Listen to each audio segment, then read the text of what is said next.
All right, we're here, guys. Welcome to the late night Sunday stream. Well, I gotta sneeze already. What the hell? Oh no, I'm already sneezing. Oh my dear God. That was such a violent sneeze too. That like hurt my nose. Oh my gosh. All right. There must be so much dust in here, or I must be super allergic to it or something. I don't know. But that is man. So, what should tonight's title be? Let's see. Let's definitely the giveaway. $400 Pikachu giveaway. That's big news, right? And then we have what? Hot breaks are close to finishing. That's actually true. And then we have a new box break. Live card shop. All right, that's pretty much the same news as yesterday, though. Oh man, I need like a nose rag thingy so I can blow my nose. All right, what's this message I got? I got a message. Somebody wants to buy my Charizard. Who's this? Let's see. Okay. 2 people would like to be my friend. Accept. There we go. Okay. Let me mark this on red. We gotta look for that. And now let's go ahead and climb into the Discord server and let people know we are live. Hello, everyone. Welcome to the Sunday nighttime stream. Okay, Mr. Alex already did that. Good. And what do we got here? Creative Minds Wanted. Mr. Abraham Ramos. New customer, long-time viewer. Slab away on Ancient Mew, PSA 10 in the Pricey Slabs channel. Ancient Mew. Oh, I know what you're talking about. Yeah, he's pricey. He is a pricey one. All right, that's why he would be in the pricey channel. Let me go ahead and place this over here. It's Tammy. Hello, Tammy. There we go. Let's see. Let's plug this thing in.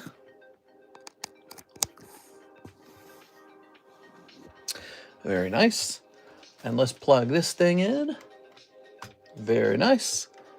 Good. I'm going to open up my iPad and get the, there we go, the comment section pull up. Oh, man. It's Sunday night. You guys want to just go to bed? You want to go to sleep? Hey, what's up, Brett? How's it going, Brett? No way, man. Let's open up 1,000,000 Pokemon cards. All right, look at all this. Ooh. Oh. 100K. This is one of the giveaways. Boy, we give away a lot of good stuff. But where's that Pikachu giveaway? Here it is. All right, so that's up to 15 out of 20. I'm going to go ahead and jump over here and hit refresh. Okay. Oh, dang it. I got to edit it. Giveaway options needs to say TCC.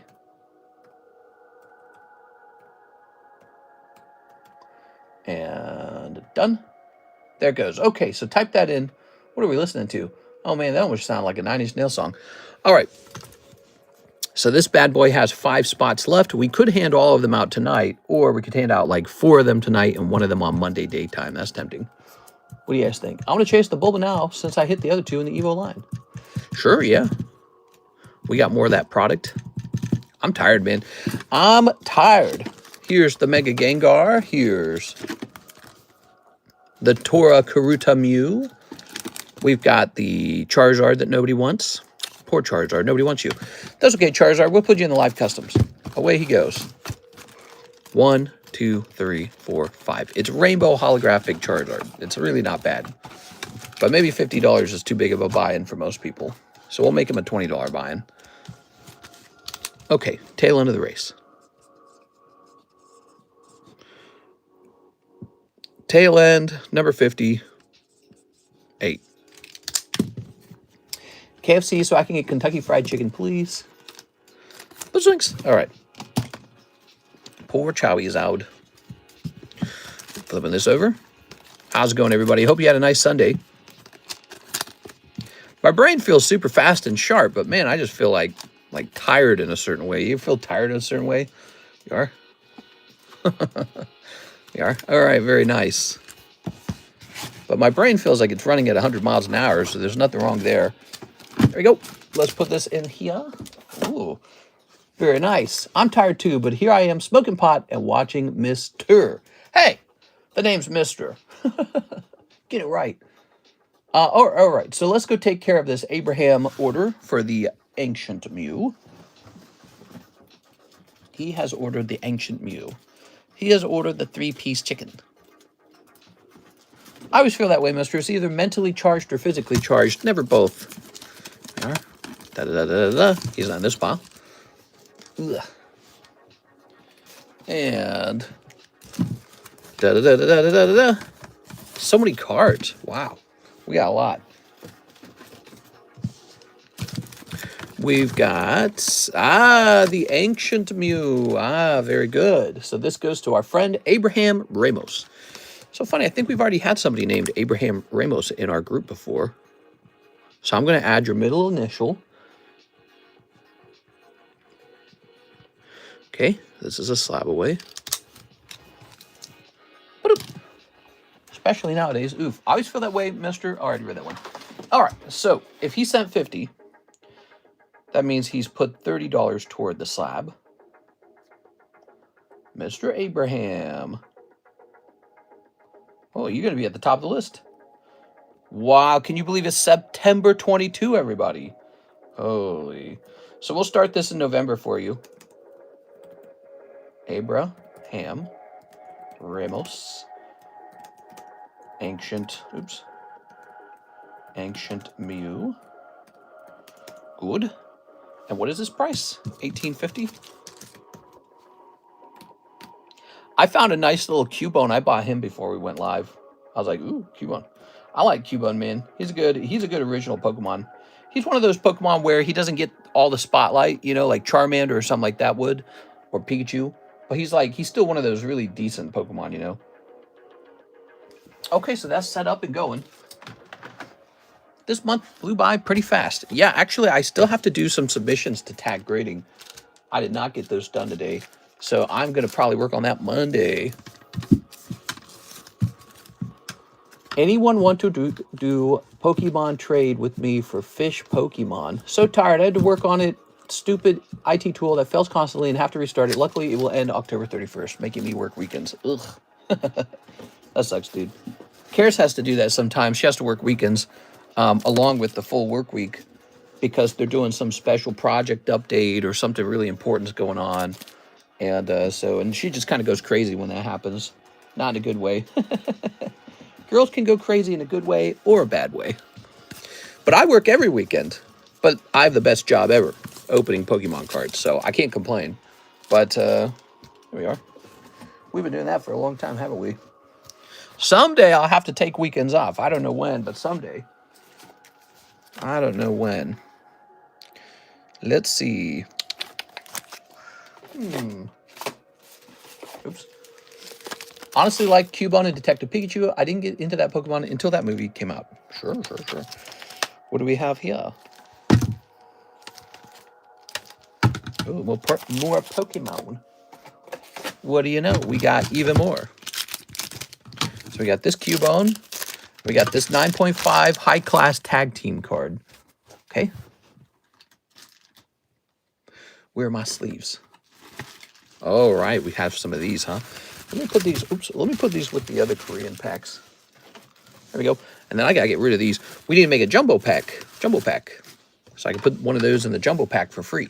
That's what I like to do. I like to put those in there for free. And what is this? These are the stickers.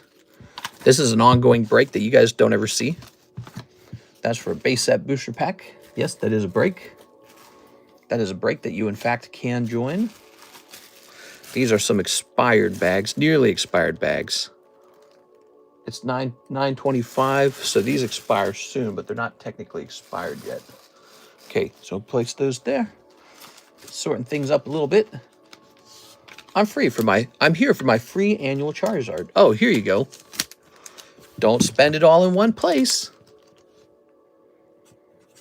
Okay, here's a $15 9.5 Tag Team 2019 Tag Team Raichu. Very nice. And here is Slow Bro, the bro who's slow. Okay. See if we can compare him to something. Raikou is now Cubone because Mr. commanded. What do I do?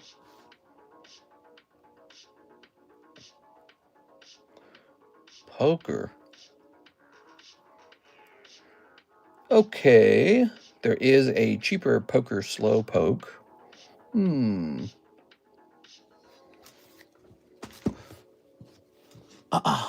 Are you still shredding packs these days? Good times. Shredding packs? You mean like with the old hand crank shredder? Is that what you're talking about? That's a really old thing. Many people here will not know what you're talking about if you're referring to the hand cranked card shredder. Let's grab this. Ho-ho. Okay.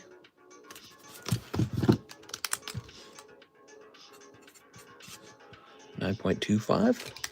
The horror. There we go. All right, there we go. Yeah, who was it that gave us that? It was Wellix, and he was a Steelix collector. He gave us a hand-turned crank, and we'd put cards in it and crank that, and the card would get shredded. It was really fun.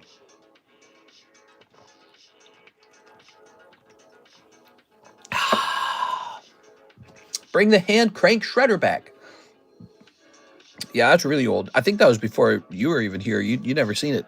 It's this little clear box with the blue lid. We also used to have a big brass wheel, and we'd fill it up with energy cards, and we'd spin the wheel like a bingo wheel, and that was how breaks were decided. Here we are. We used to do it that way. It was really fun.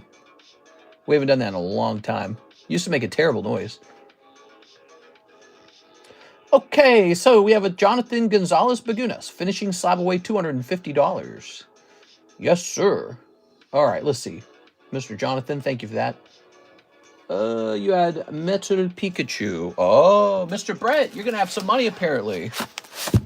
Oh, that's what he was saying. He was saying that. It is. Okay, so this is Mr. Bagunas now. 610. Do we have a Brett Love card already? Hello, on my bag for Abraham, I think you wrote L. Oh, is it meant to be I? Maybe it's meant to be I. You are? You know, I saw it, and I thought it was a middle initial for an L. Maybe it was a middle initial for an I.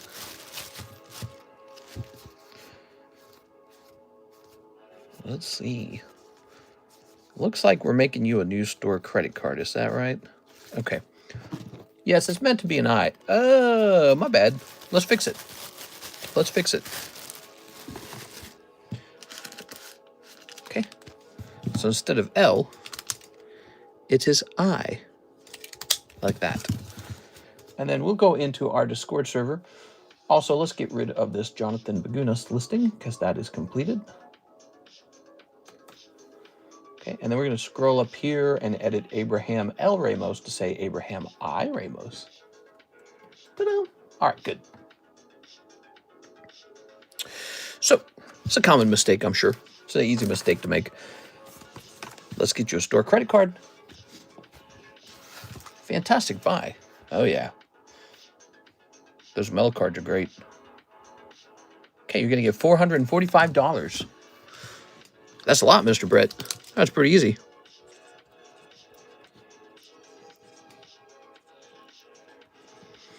There it is. And then Mr. Jonathan Bagunas. We'll pull these out.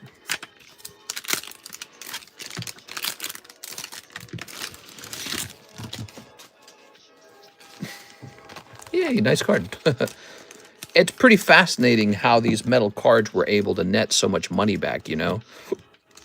But I think that is changing because those celebration boxes are getting so expensive. I think I only own 4 of them. Jonathan A.G. Bagunas. Okay, get that real nice. I was there for the 2 accidental face reveals. Oh, yeah, I guess back then I hadn't really revealed my face on stream much. Yeah, it was a long time ago. There we go. After a long time, 205. There was a point where that happened.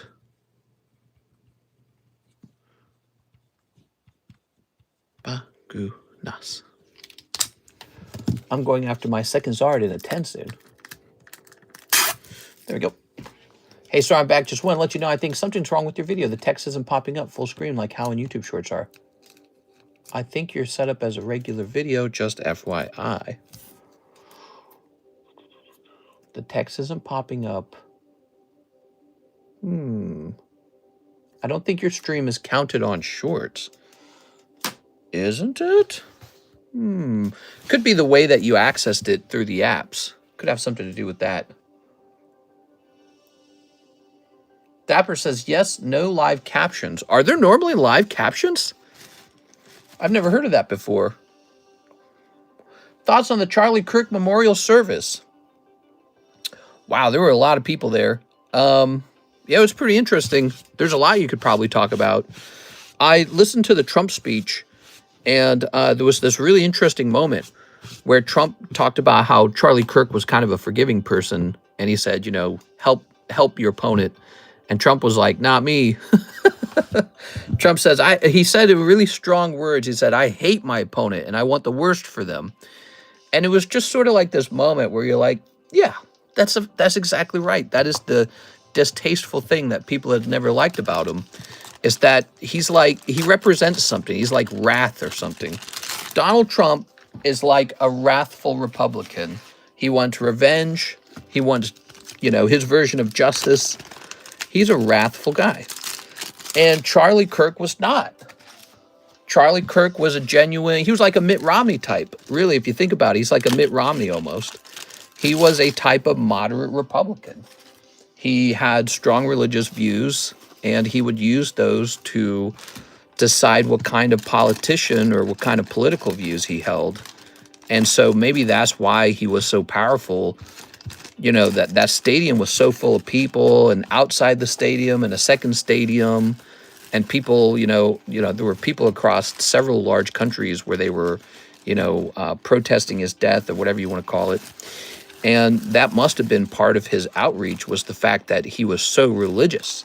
And so as soon as he got shot, I mentioned that. I said, you shouldn't have shot him. He's a religious guy. He's super religious.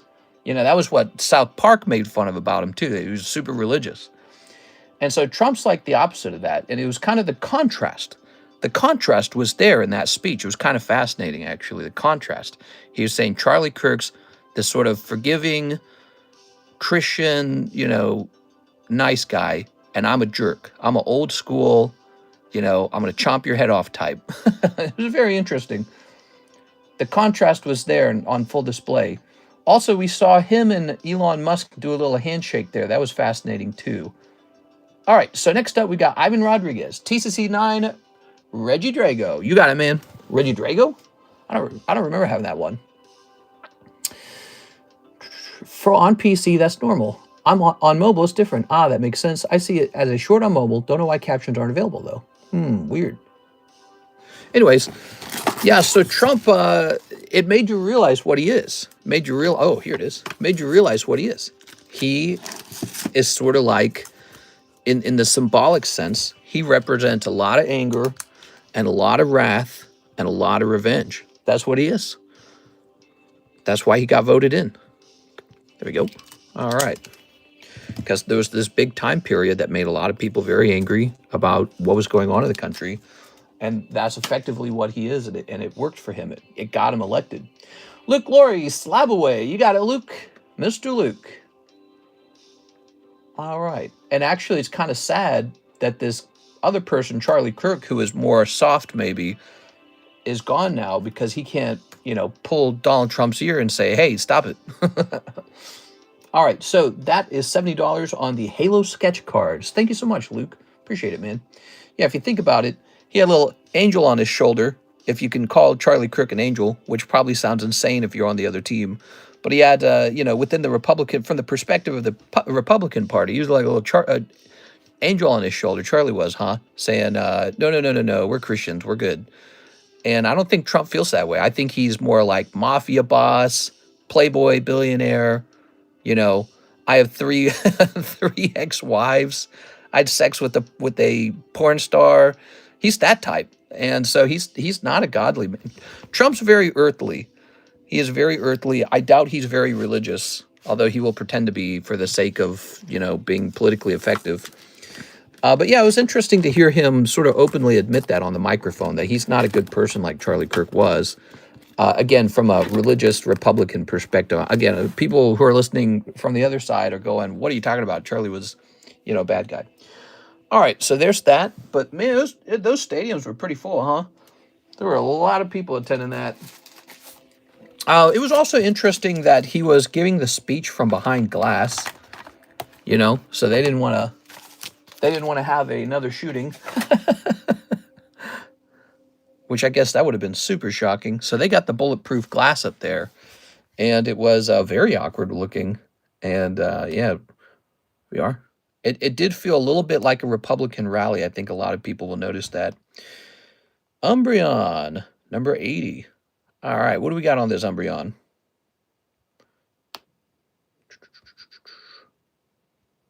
What is this from? This is from Sun and Moon. And he is going to cost a decent chunk. I'm not into politics, but like when this guy talks about real life and gives advice. Thanks, man. Didn't he only get glass? Uncle Trump is great, and so is Charlie. We love politics here. 2 Corinthians. He was just as awful as Trump. Trump didn't even really know him. Charlie was just an advocate for him.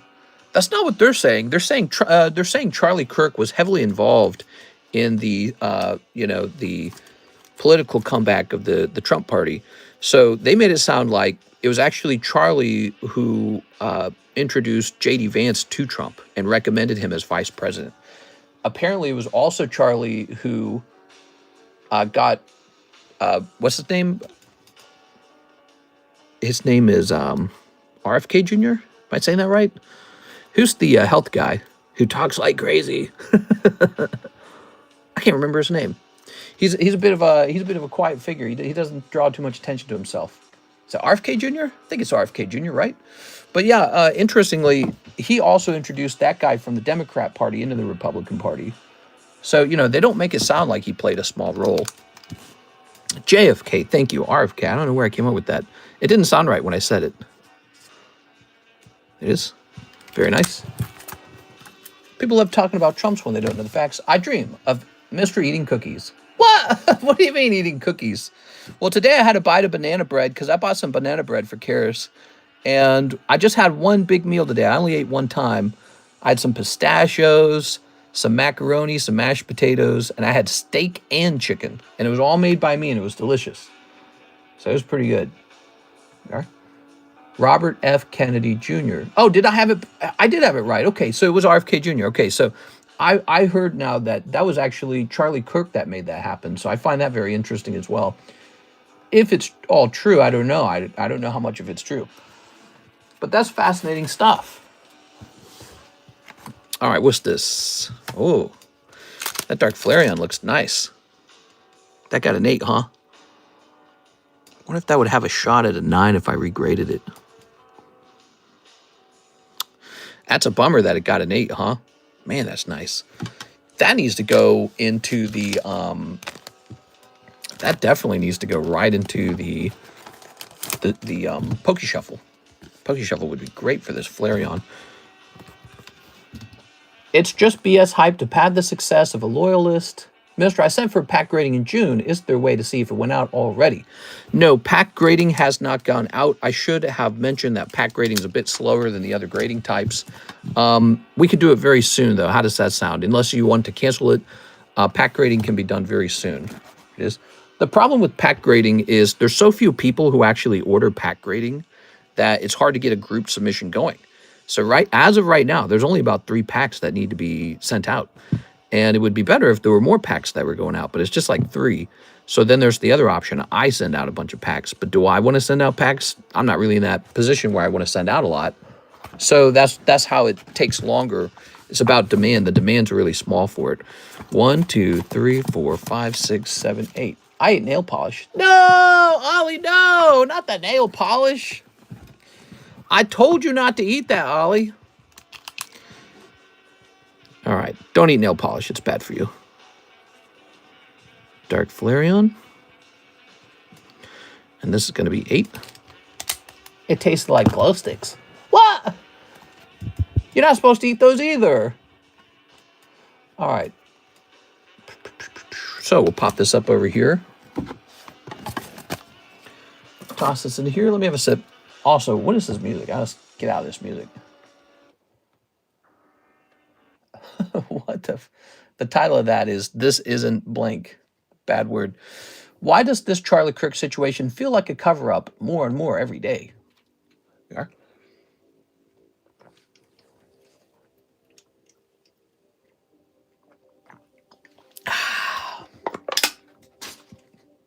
About half the country is Republican and about half the country is Democrat.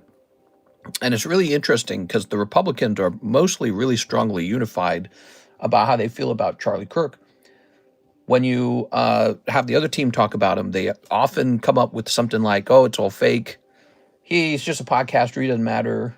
What about the kids who got shot? You hear a lot of stuff. You hear a lot of conspiracy. Maybe some of the Republicans push the conspiracy. I don't know. So Mothman, how's he doing? Let's see how Mothman's doing. Let's see. He's definitely dead. So from that point of view, it's a sad thing in my opinion. It's not a good thing. Kickstarter. Okay. Let's see. If you think it's a good thing, then you might have like the perspective of maybe like revolution or something like that. I don't think America needs revolution. I think America needs to come together as one country.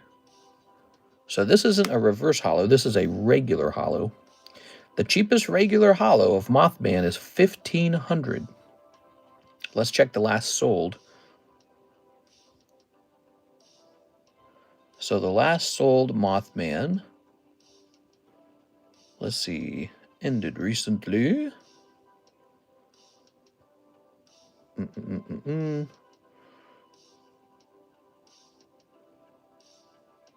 Well, one sold for $650. That's a pretty big difference. The buy it now and the last sold are a pretty big difference. And what did I pay for this bad boy? Let me look up. Hey, what's up, Mr. Isaac? How you doing tonight, man? How you doing tonight? Mothman. Is it not going to work? What if I do this?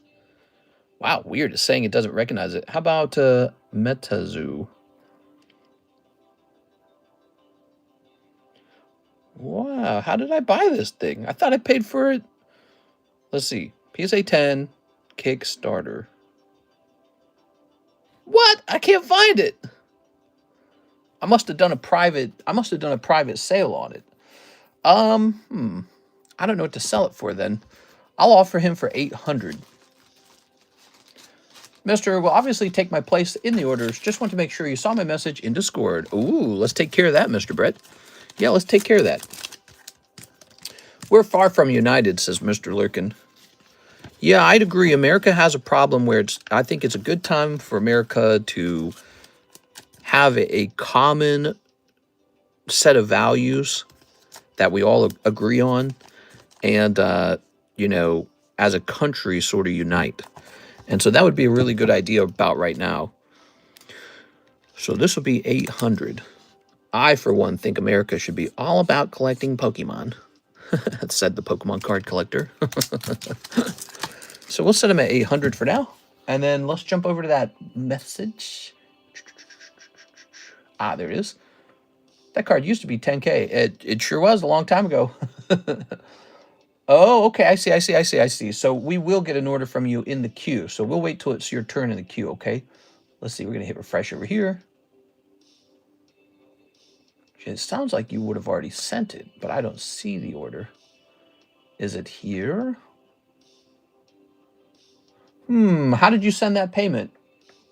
So you said, here's this, here's this, here's this. Please use credit, total.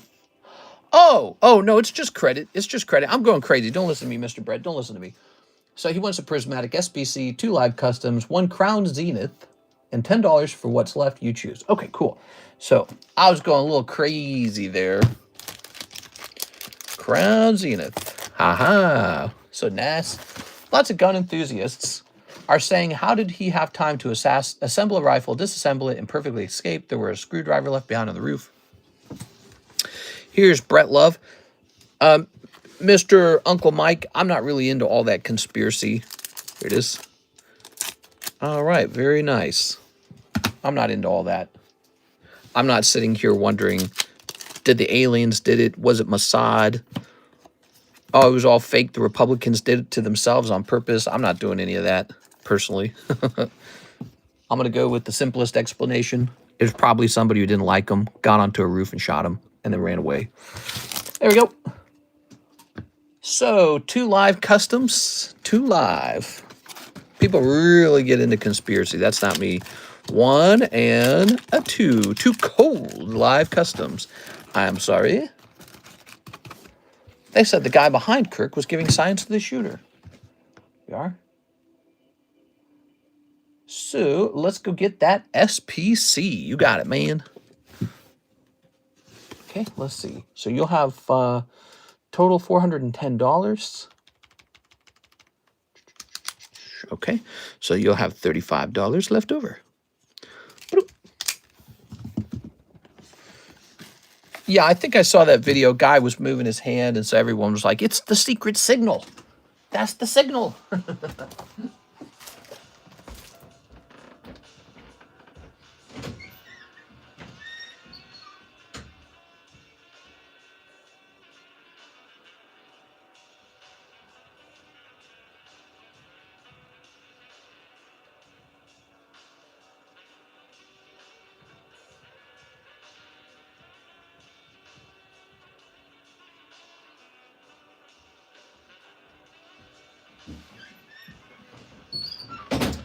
Oh, yeah.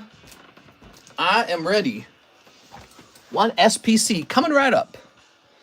Ta-da! All right. There we go. Do you have any Pop Series 4 Muse? I have 13 trying to keep it going. What? You got 13? You're going to have to sell one of those to me. You can't have that many. Oof. Give me a second. All right. It wasn't conspiracy theory. You are? That's right. The CIA did it. They wanted this. It was all orchestrated.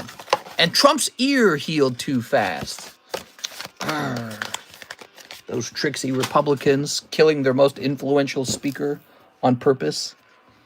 The guy who was actively converting people to being Republican. Tricked again. We are? Ooh. That's a lot. That ear needed to be julienned. All right, there we go. He probably climbed on a roof with the gun, screwed the little sniper rifle onto it, the scope, shot the guy, and then ran away. He didn't care about the screw. We are.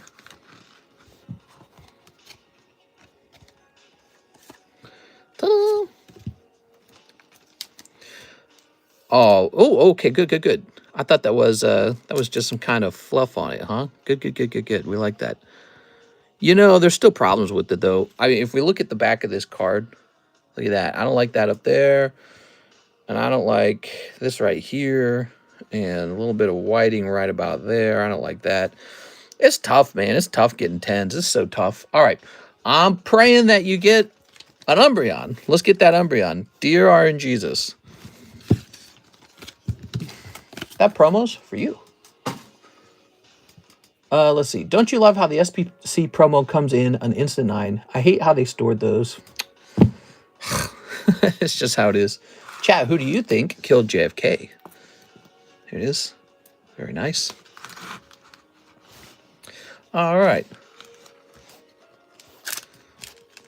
Let's go ahead and snip this. Snip. Oh no, Trimp is secretly part of the lizard people. That's why he wears all the makeup. Somebody made a funny comment. There's this point in the funeral where Donald Trump hugs Charlie Kirk's wife on stage before it's her turn to talk. And somebody pointed out that they were both wearing the same, what are they, shade? The same shade of makeup. Because Trump does kind of like a, kind of like a bronzer or tan thing. And I thought that was a really funny comment. Man, he does wear makeup, doesn't he? That guy, he cares about looks. That's why I was saying when he was in the UK, I was saying he was loving that stuff. He's into the pageantry. He's into the, all the mannerisms, all the nobility and all that crap. He's into the makeup. He's like, I gotta look good. I gotta look good. That's how it is. All right. Very nice. I hate how they stored those. That promo's for you. The CIA, LMAO, Israel. Someone with a gun. The Mossad. The juice.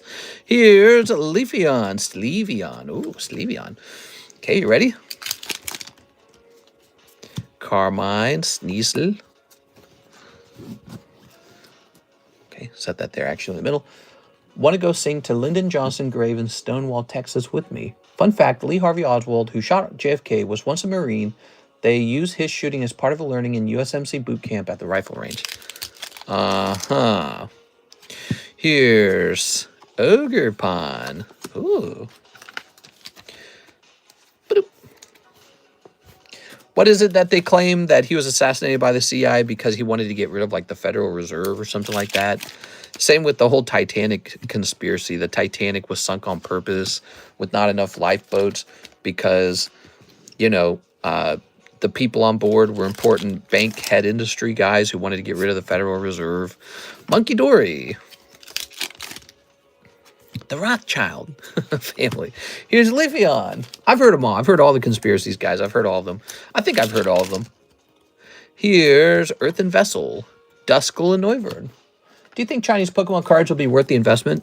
They're a gamble. They're a big gamble. Because every dollar you spend on them could have been spent on something else. Like English WOTC Euro card or something like that. So it's a gamble. We don't know. Time will tell. They could go way up. They could go way down. They could stay the same. We don't know. So they are full-on gambles. Oh, you do hit an SAR, but it is the Ogre-Pon mask. Wow, I feel like we've been pulling that Ogre-Pon mask a lot. Oh, I'm out of drink. Really? I'm out of drink? I don't think the Federal Reserve was even credited when the Titanic sailed. Oh, created. Wasn't even created. I don't know. I don't know, dude. I hear all this stuff. They wanted to get rid of the central banking. The submarine that exploded feels like a conspiracy. Okay, mister, do you know how the Tuskegee experiment? You'll have to teach me that one. Teach me the Tuskegee experiment. We are? I'm into it. I'm converted. There we go. All right. Here's Pinsir, Briar, Vaporeon. It would be cool if there was like some way to see which conspiracies were actually true. Like maybe when you die and you go up into heaven or whatever, and you're like, all right, God, which of these conspiracies were true? And then God's like, all of them. No way. Yeah, they're all true. They're all completely true. They had it the whole time. Miltank. Look at that Miltank. Very nice. Okay, don't let this distract you from the fact that Jack could have easily stayed on the wooden board. I'll never let go. Da, da, da, da. Then she lets go of him immediately. Da, da, and he floats off to the bottom. Da, da, da, da, da. He would have floated to the top, not the bottom. Like, what, do you have rocks in his pants? I watched that movie when I was a kid, and that scene always bothered me. Always. She's on the floating door. It's super cold. And he's like, just climbs in the water or whatever he does. I think I heard it's because if he climbed on top of the door too, it could like tip over or like the water could get on them or something. So that's the argument I've heard. But yeah, she says, I'll never let go. But in that moment, even though she might have been speaking about it in the sort of spiritual sense, she just immediately lets go of his hand. And then he doesn't like float there dead. He sinks to the bottom.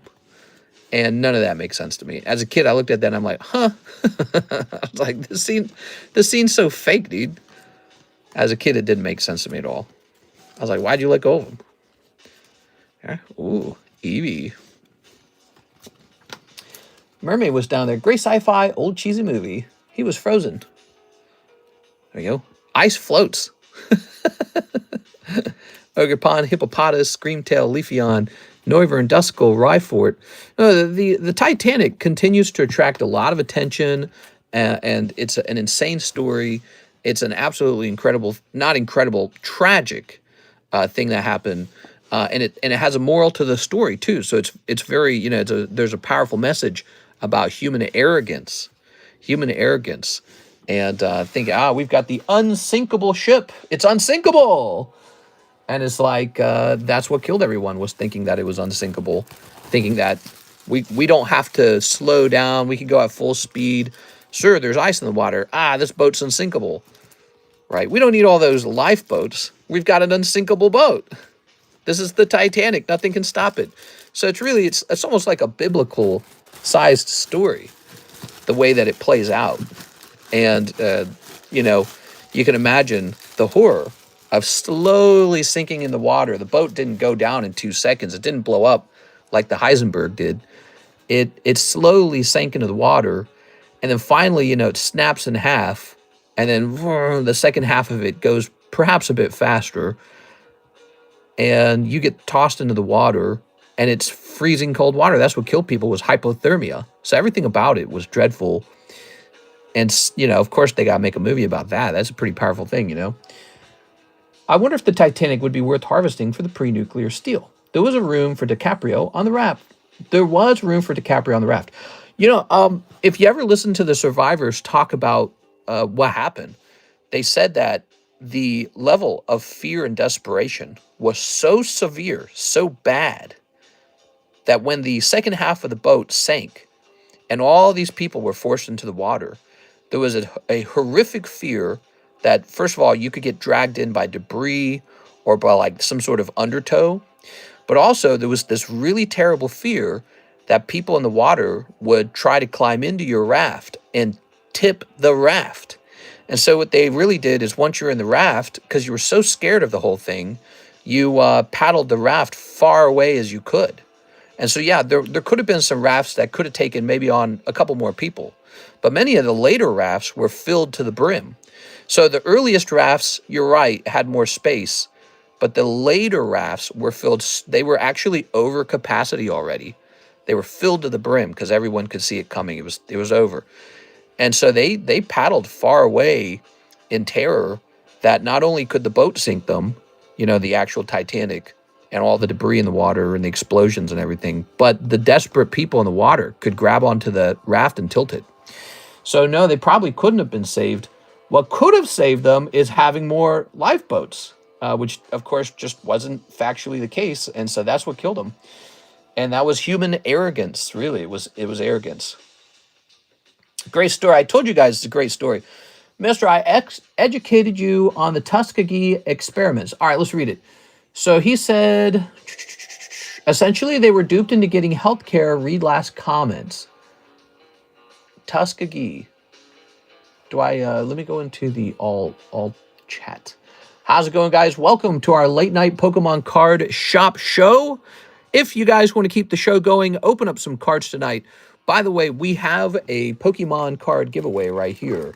Be sure to type in TCC if you'd like to get in this giveaway, and smash that like button for me. Let's get it to 40 likes, because I like it when the likes are at least half the views. So we have 80 views. We need 40 likes. Here's another card coming up on the table. This beautiful Gengar, huh? So that is a card that we have not priced before. We got Kickstarter Mothman over there for 800. It's not the QVC network. It's the TCC network. Welcome to the TCC network. Yeah, the Titanic, it's such a powerful story. And they told it a long time ago on VHS. You had to have 2 VHSs. It was so long. They couldn't fit it on one. You needed 2 VHSs, if I recall correctly. Okay, so we want Karuta Gengar. 10. Karuta Gengar. Okay, I see this exact Karuta Gengar. Ready?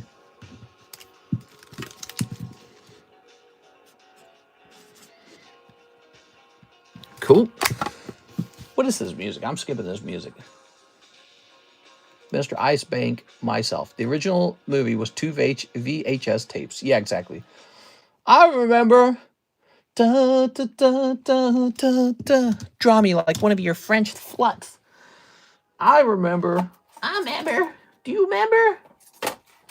Let's talk about the breaks for a second, guys. You know we host a lot of cool breaks, and I'm ready for a break to go off. Let's see what we got. Let's see what options in case you want to lose 40 bucks. So here is the Jolteon break up to 8 out of 19. You've seen this. You've seen these before. The Mega Break always takes a while. That one's a fast mover, actually, surprisingly. Here's Nidoking. He's only got 3 spots. This could finish right now. You just need 3 people to jump in, $40 a piece.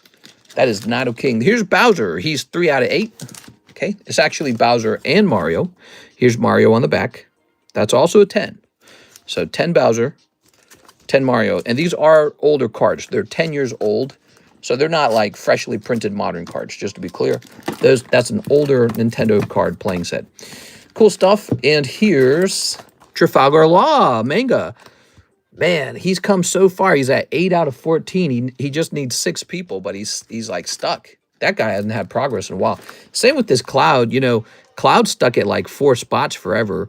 Then about 2 nights ago, he went from 4 spots to 13 spots all of a sudden. And so tonight, maybe that momentum will continue a little bit. But he has 7 spots left. He's much closer now.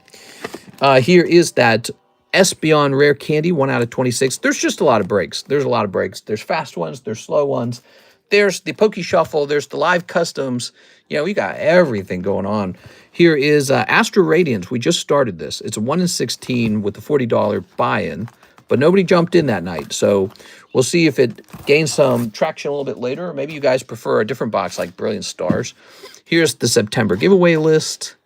Challenge rolls. We got to update the challenge rolls list. Here's the Mega Sub list. So this is for the Gengar. And look, it's only got 3 spots. See? What is this music, dude? I hate this. What do they think I want to listen to?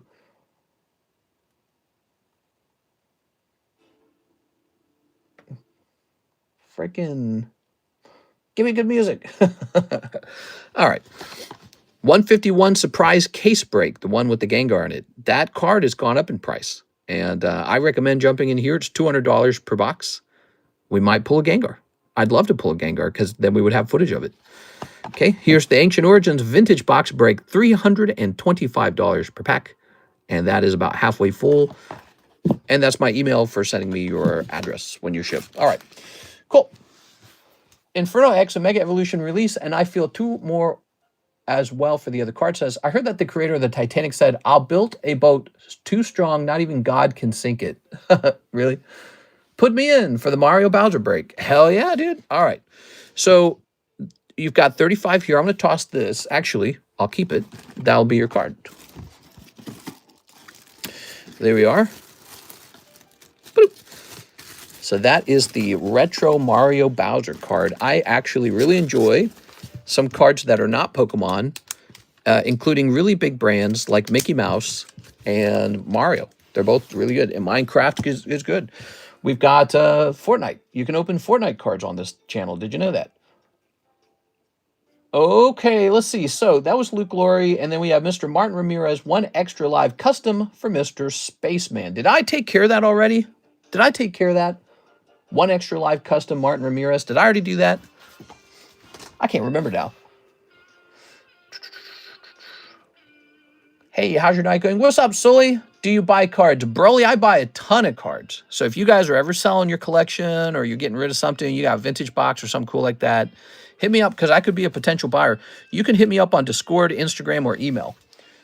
Nope, not one single live. All right, here goes. The Martin Ramirez 1 more booster pack for Mr. Brett Love. You ready? Here goes. Ah!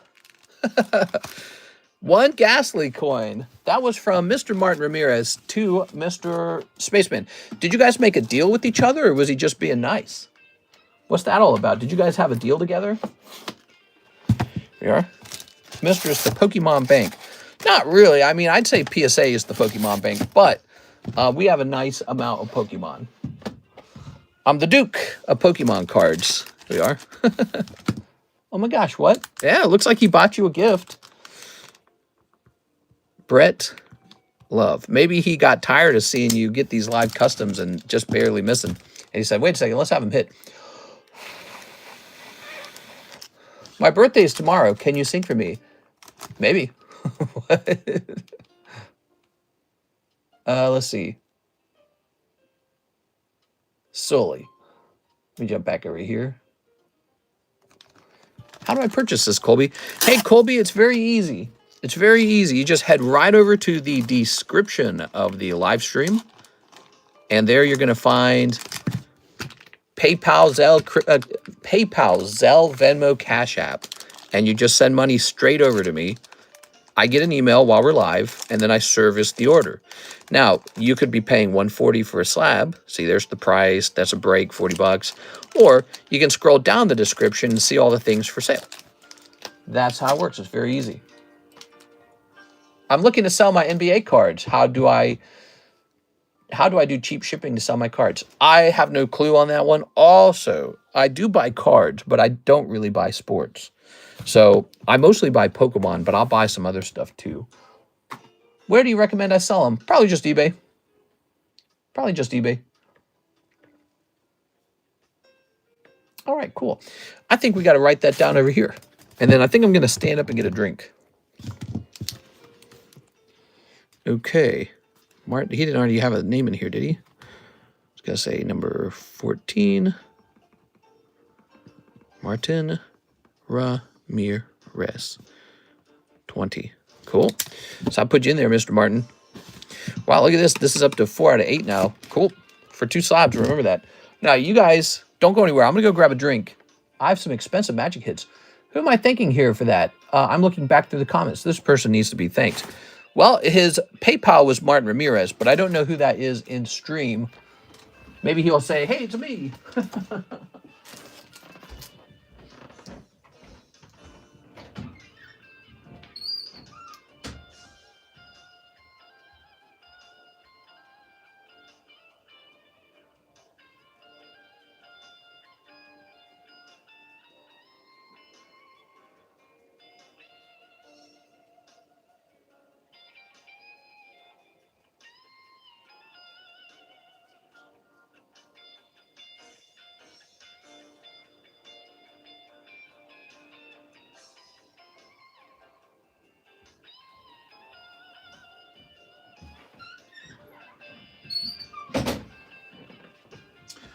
Oh, all right, here we are.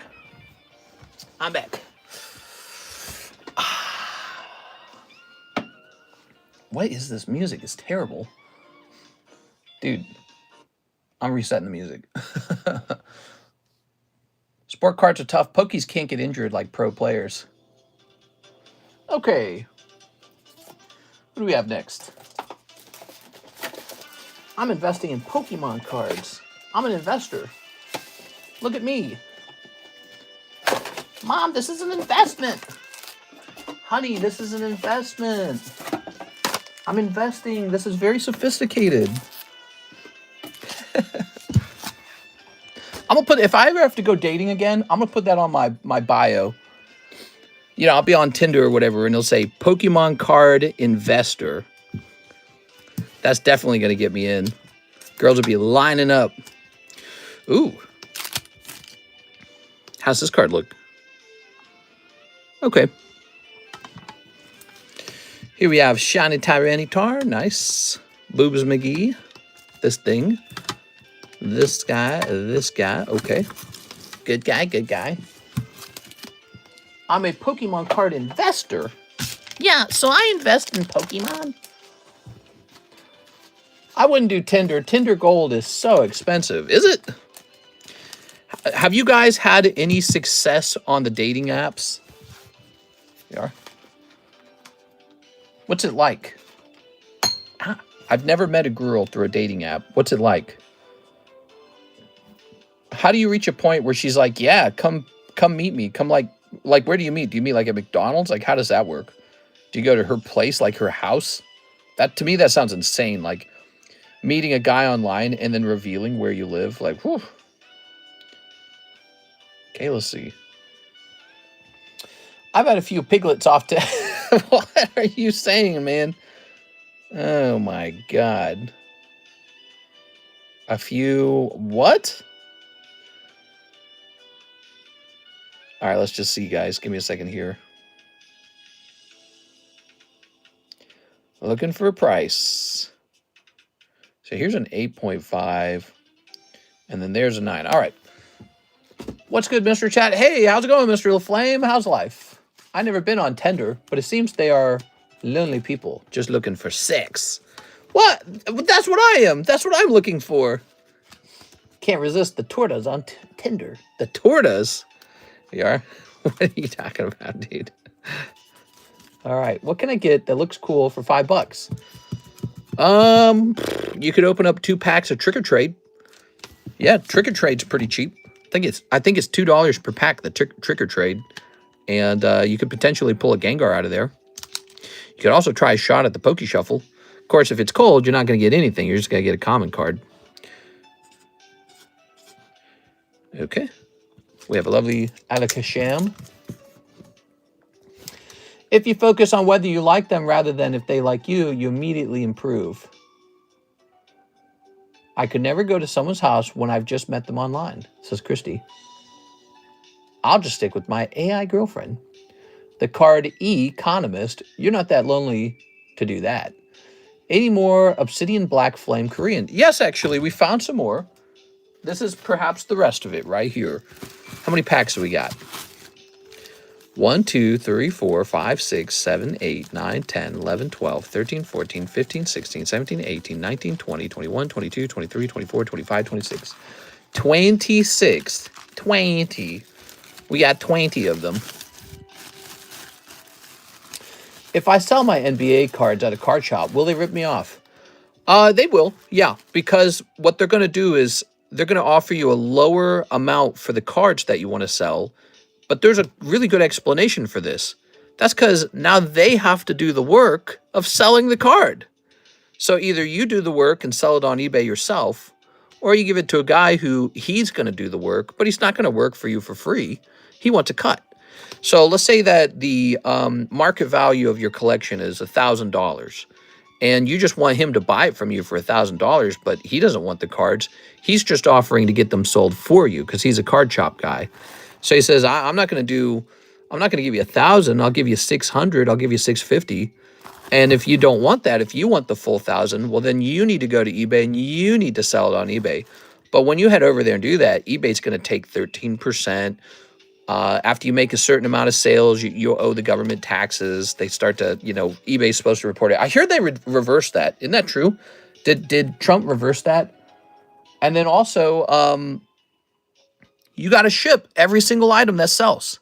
You have to ship every single item. So if you got $1,000 worth of cards, but you got to ship like 100 items, it's a lot of work, actually. That's a lot of work. If you're talking about like a bunch of cheap raw cards, $10 each maybe. It only gets worse if they're cheaper too. Like if they're like $1 each, that's insane.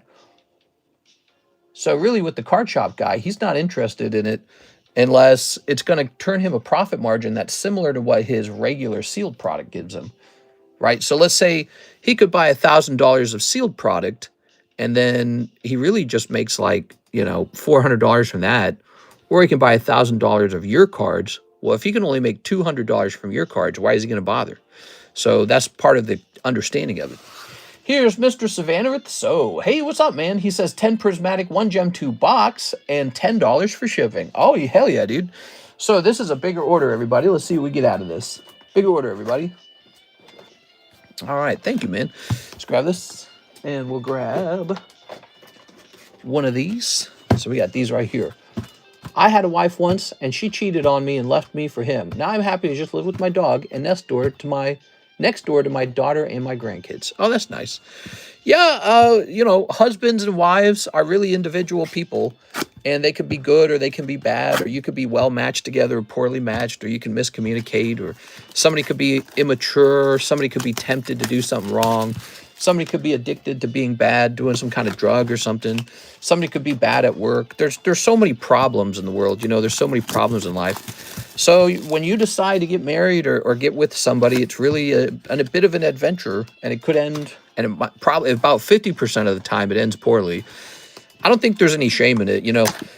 That's the thing. When you hear those stats, 50% of marriages ending in divorce, I don't think if it's 50% of all marriages, I don't think there's any shame in it. I just think that the divorce law should be crafted carefully so that it's easy and it's fair when it does happen. 1, 2, 3, 4, 5, 6, 7, 8, 9, 10. Like, it should be designed so that the divorce lawyers don't make like a fortune off of your divorce. I think that that's unfortunate that that happens. Like, if there's a little bit of money to split up between mom and dad or husband and wife, just split it strictly between them. No divorce lawyers allowed. It ought to be banned. Divorce lawyers ought to be banned. All right, you ready? So we'll get this, and then we'll get your Gem 2 box. Gem Pack Volume 3 should be coming out in a few days in China. Might want to look into getting some if you haven't already. Yeah, I need to get some of those. I have not actually ordered those because I imagine they're going to be insanely overpriced. Insanely overpriced. Where's the Ancient Origins Booster Box Break? Hey, what's up, Mr. McChicken? Here it is. There we go. $325 per pack. It's got about half the box left. You can put one of these packs in the slab away if you need to. I want to see it open, guys. I want to see the rest of the box sell off. Here we go. All right, you ready? Are you a scalper that waits at the store? Oh, yeah. We are. Sully, are you even real? Why do I feel like you're fakes? You've got a younger account. You are. You might be real. Been a viewer for a while. You give absolutely great advice in all aspects of life. I don't know about that. We are. Snipping this. I just run my mouth a lot. All right, let's snip this. I do tend to think about a lot of stuff. We are.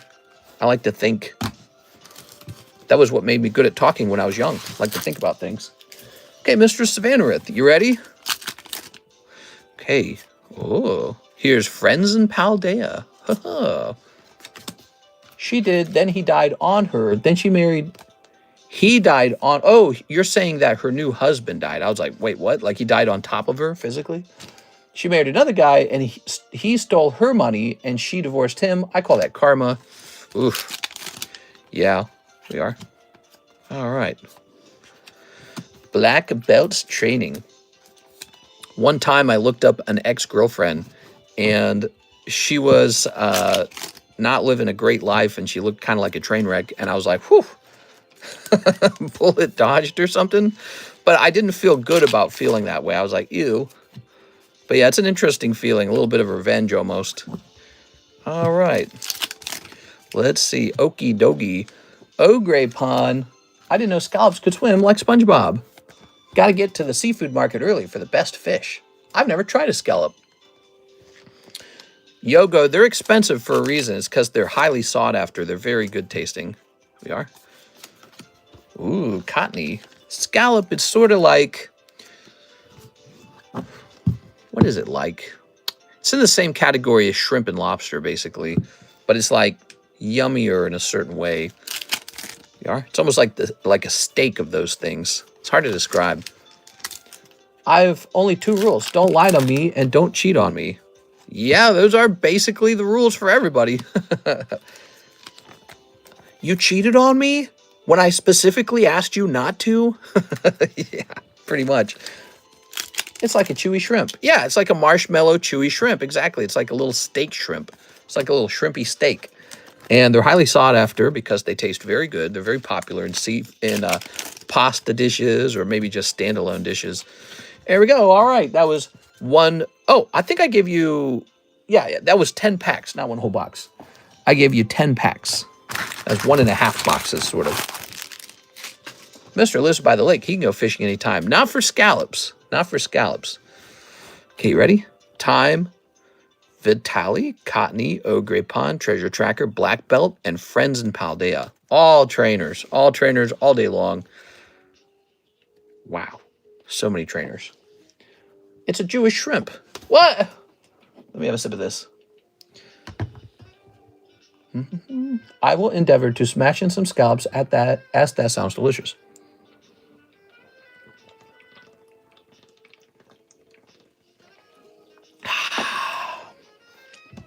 All right. So we're not done. He gets a box of Gem 2. Yes, sir. All right. Boink. Look at this Sylveon. Beep. Wee! She's using a hyper voice. Out of here, we want to pull one of those ARs. What is this music, dude?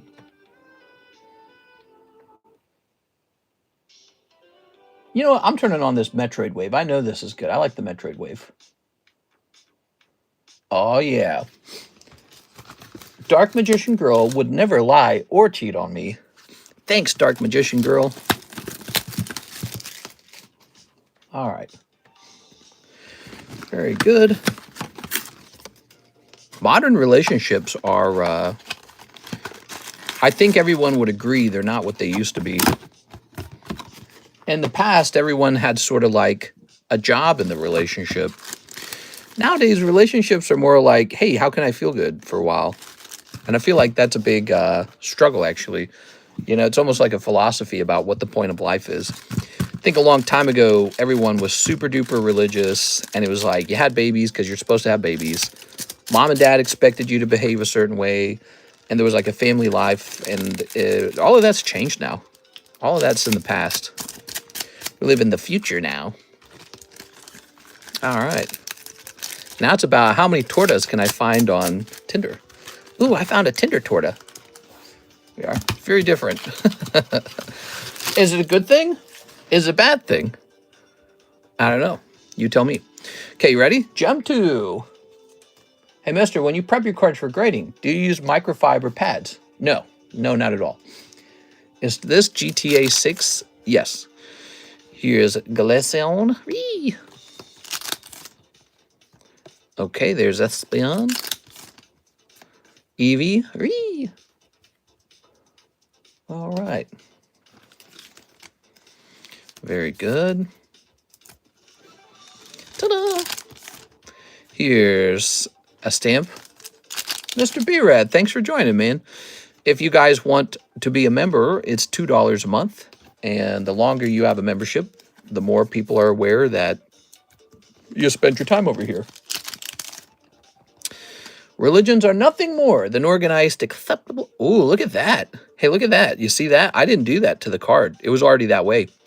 And it was in the back of the pack. So you know what that means, Savannah Ruth. It means that the people who manufactured it left a dent on that one. That sucks. All right. Very good. Oh, look at this Sylveon. Whee! Very nice. Here's Eevee. Religions are pretty interesting. I think religions are full of, like, basically philosophy. But the thing is, the philosophers start coming up with these rules. They start saying, you got to do it this way, you got to do it that way. And if you question them, they say, well, yeah, because God said so. You know? But humans really need those rules. Actually, I was thinking about this subject today. I was thinking about how hard it is to do the right thing all the time. Not just to do the right thing in an event where you're tempted to be bad, but like even knowing what is the right thing to do, like that's difficult too. And so, you know, all societies sort of develop these religions with rules on how to be proper and all that. And it helps people sort of decide how to behave. It's just that you're not allowed to question it. That's the only downside maybe. And then every religion has like a different God and they don't like your God. But, you know, they all typically have the same rules, like thou shalt not kill, that kind of stuff. Unless they're on the other team, then you say, well, God says you need to take that land. It's for the glory of God. Come on. It is. But no, humans really do need, like, a set of rules to live by because it is so hard. Wow. I wonder what the hit was in here. What was the hit in that box? Oh, it was the Sylveon. That's a 3-star. I always forget about that. There you go. That's your hit. It's actually this Sylveon. How curious. All right. There you have it. Very nice. Now, I believe you probably have a baggie. Let's go hunting for that. Probably in the SA box. All right. Ugh. Double tap the screen. Bible basic instructions before leaving Earth. Any man had that happen to me with the oyster. People are told how to live like good people and they still can't do it. Imagine how bad life would be with no religions at all. Yeah, like religions give you sort of like a cheat sheet. That's what they are.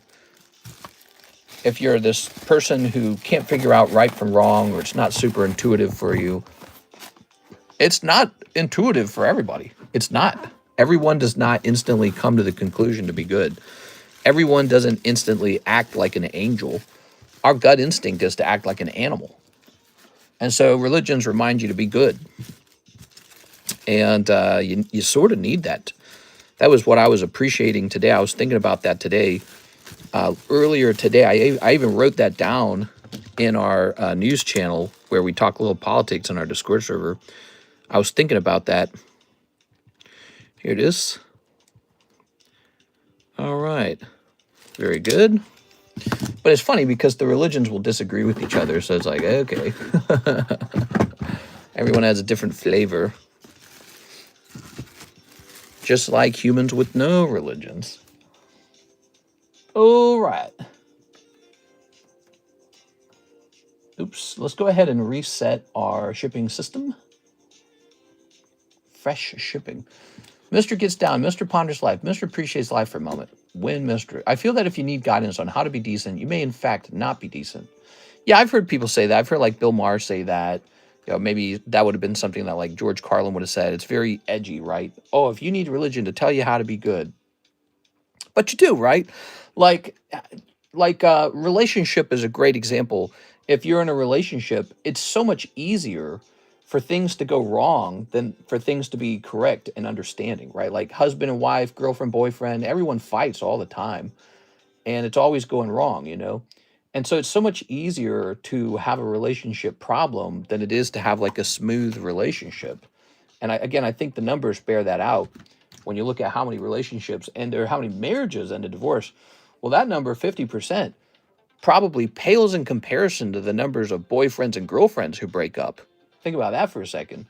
Like that number, 50%, that's only for marriages. People who got that far that they were ready to commit to each other. So how far do just regular boyfriend girlfriends make it? Not that far. And so, you know, relationships are a great reflection of what's going on internally in each person. You know, they might really be struggling.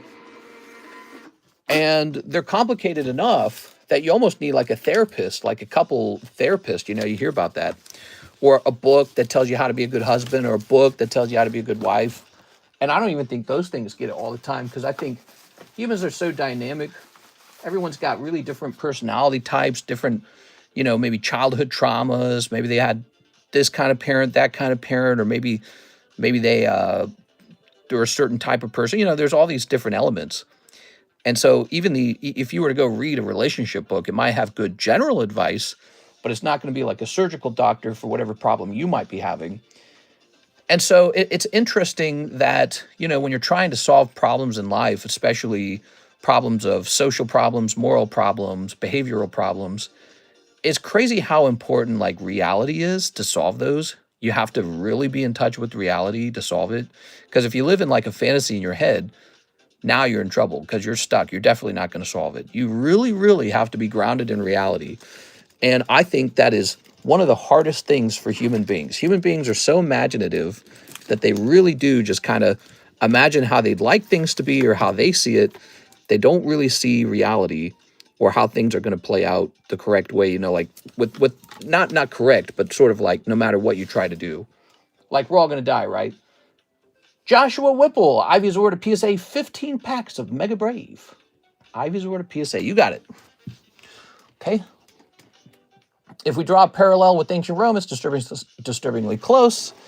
Ah, yes, the fall of ancient Rome. Girls were joking about how all their boyfriends think about ancient Rome constantly.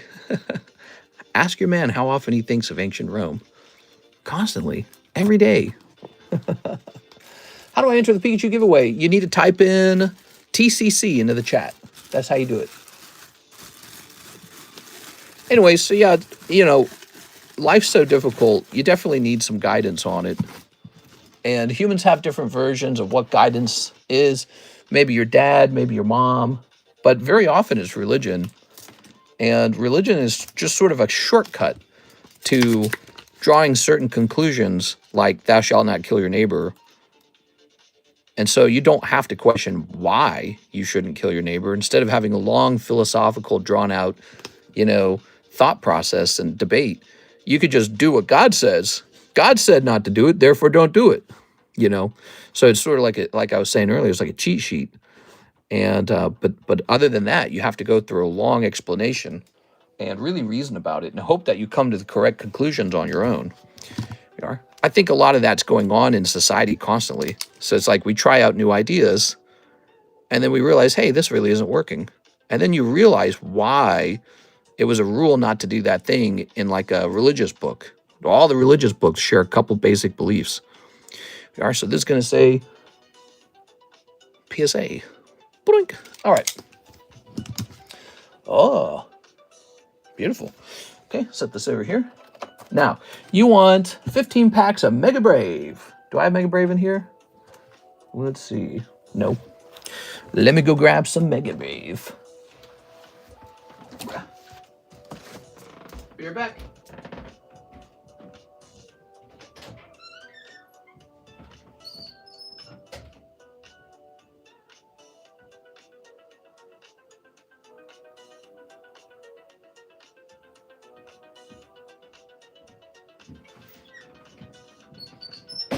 All right.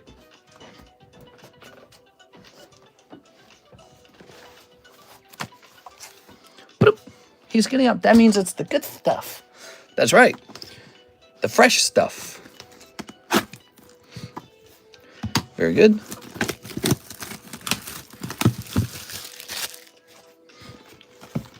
All right.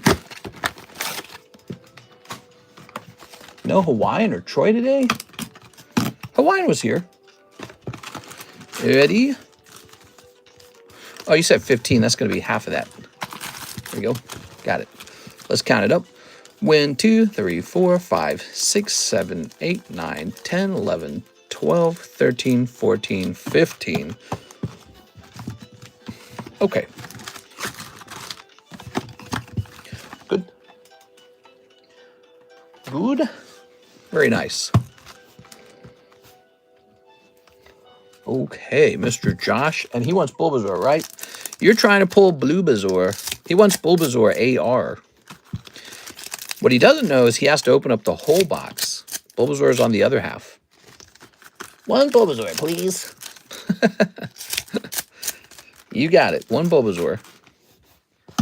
Look at these nice slabs, man. Holographic Alakazam, first edition holographic Hypno 10, a nice Karuta 10 of the Lugia. That's good stuff.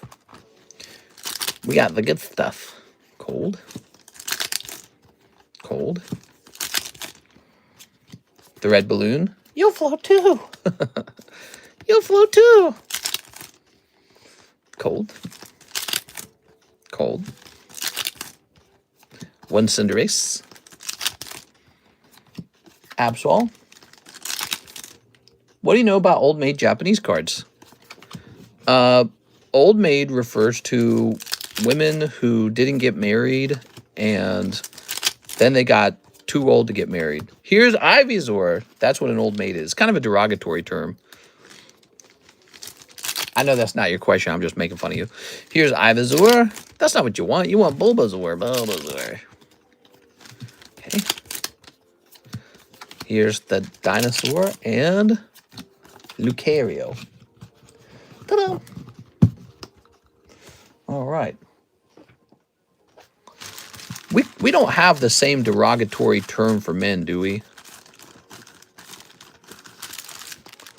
Tossing this over here. I don't know if we do. I bet they do in China. China's clever. They got all kinds of words like that. Here we go. Oops. Very possible for those things to happen. The time flies, you know. There we go. It also applies to women who get married and divorced and didn't get remarried. Does it? I haven't heard that before. All right.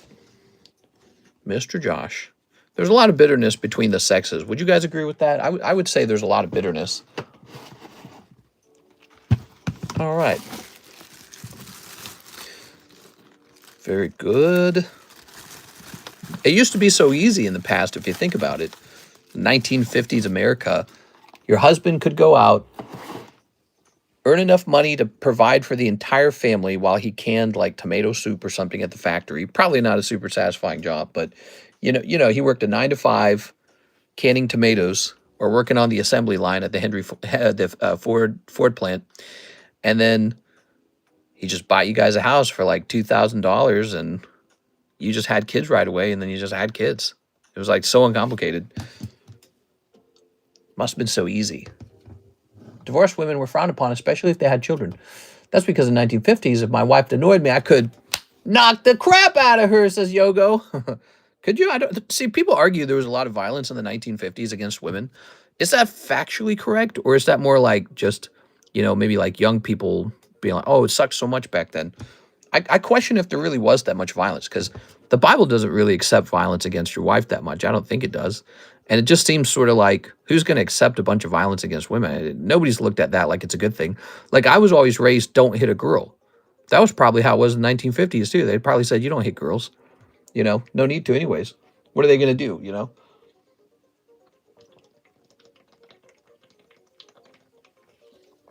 If a guy was hitting his wife, he was probably looked at like a criminal. Okay, let's see. Click. Some women like to get choked. Some. Here's Mr. Omar, 15 Mega Braves. Whoa, he moved in on that right away. He said, give me those Mega Braves. You got it, Mr. Omar. Chivalry is dead, mister. 1, 2, 3, 4, 5, 6, 7, 8, 9, 10, 11, 12, 13, 14, 15.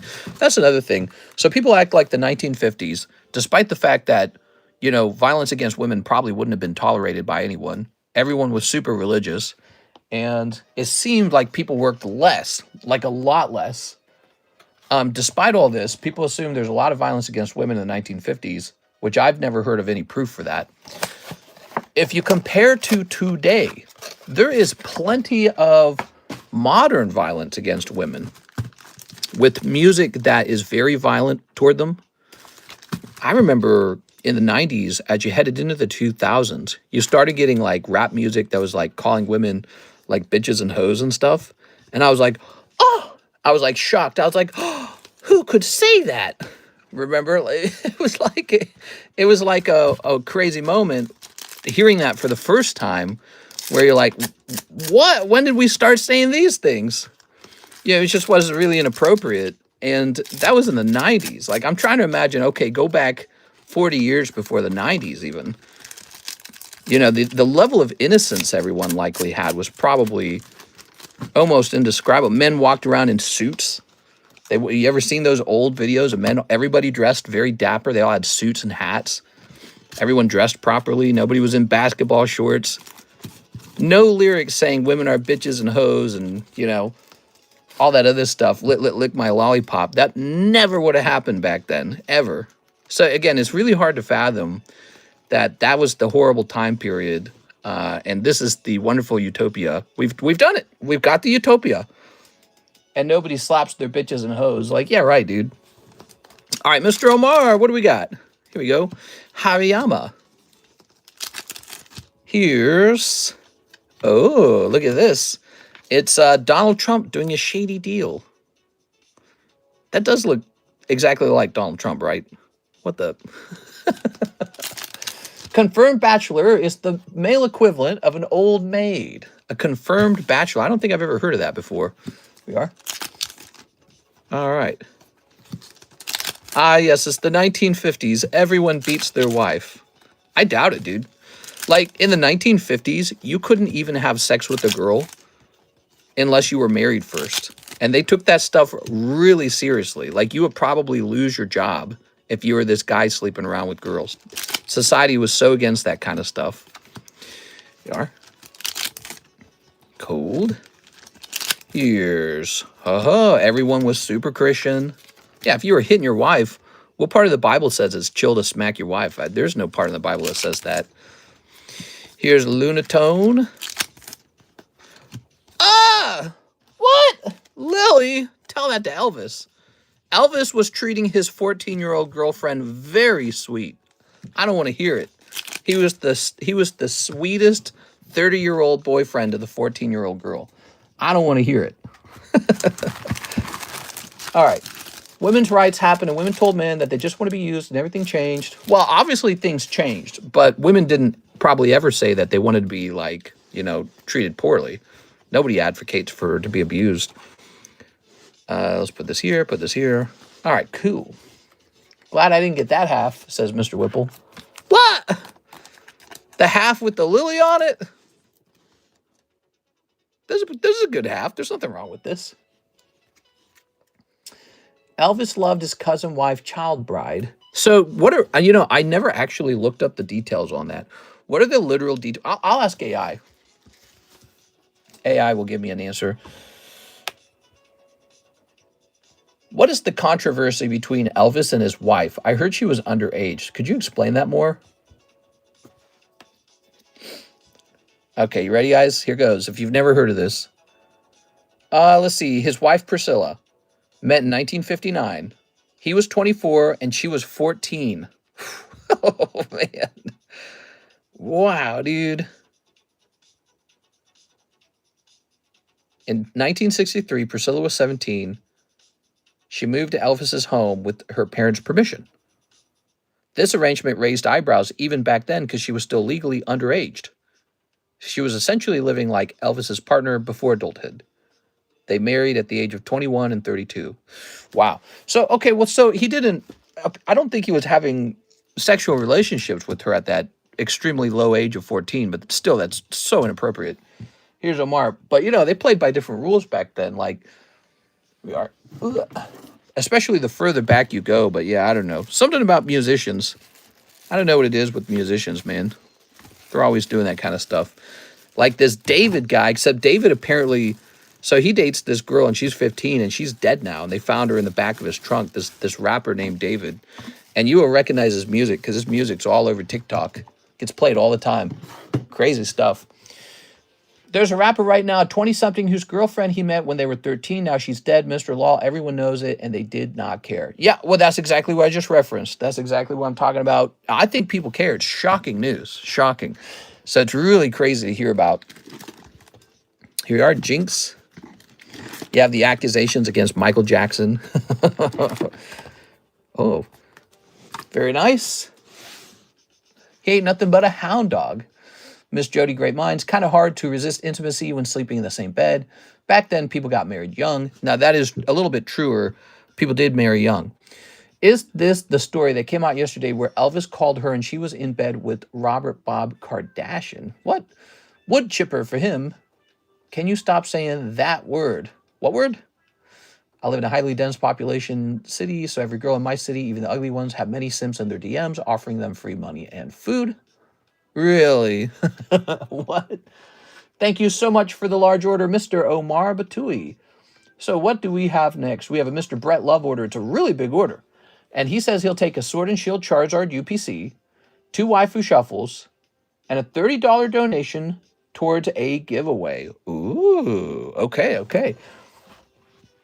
But Mr. usually doesn't mention Diddy. Well, you know, it's because I'm a huge Diddy fan. Diddy didn't do it. I'm not a Diddy fan. I've never listened to his music. I don't know what he's famous for. Look up Old Maid Gengar. It's so cool. You can't say that about Old Maid Gengar. He sucks. No, Old Maid Gengar is cool. We introduced the Old Maid cards to this channel years ago, and everyone was like, "What's that?" And we were like, Old Maid Gengar. And people didn't want it too bad. Photo die, mother, blanket mother. Is that actually Diddy? That's Diddy singing that?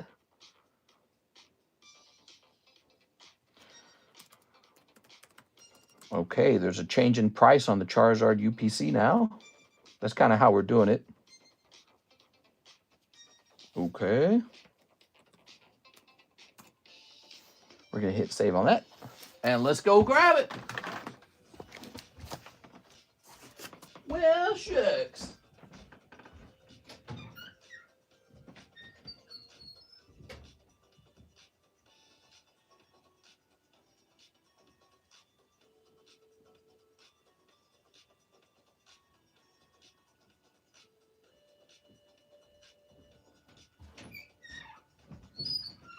Oh man, it smells heavenly out there. It smells heavenly. There we go. Wish her the best, Jody. Who's the best? Mr. making fun of him. My mom had heart surgery. I've been taking care of her ever since. I'm sorry to hear that. I hope she recovers and feels great. All right, so that was another conclusion I made today. I was talking about one of the things that I think is the very, very, very, very most important for mankind, for humans. All of mankind's money right now should be going toward medical interventions and medical cures. We are. When you think about what matters the most, we should just be pouring all of our money into like cures and inventions for like saving your life. Artificial organs. We are. Cure for cancer, no matter how much it costs. Figure it all out. And be the first to figure it out too, you know. That should be our biggest, most important endeavor as like a species. All right, we're busy doing all this other stuff. All right. Grab this and toss it over here. When you really sit down and think about like what matters in the world, medical cures matter more than anything else. A lot of people suffering from curable diseases. It's really sad. All right, so here are your Charizards. Cool.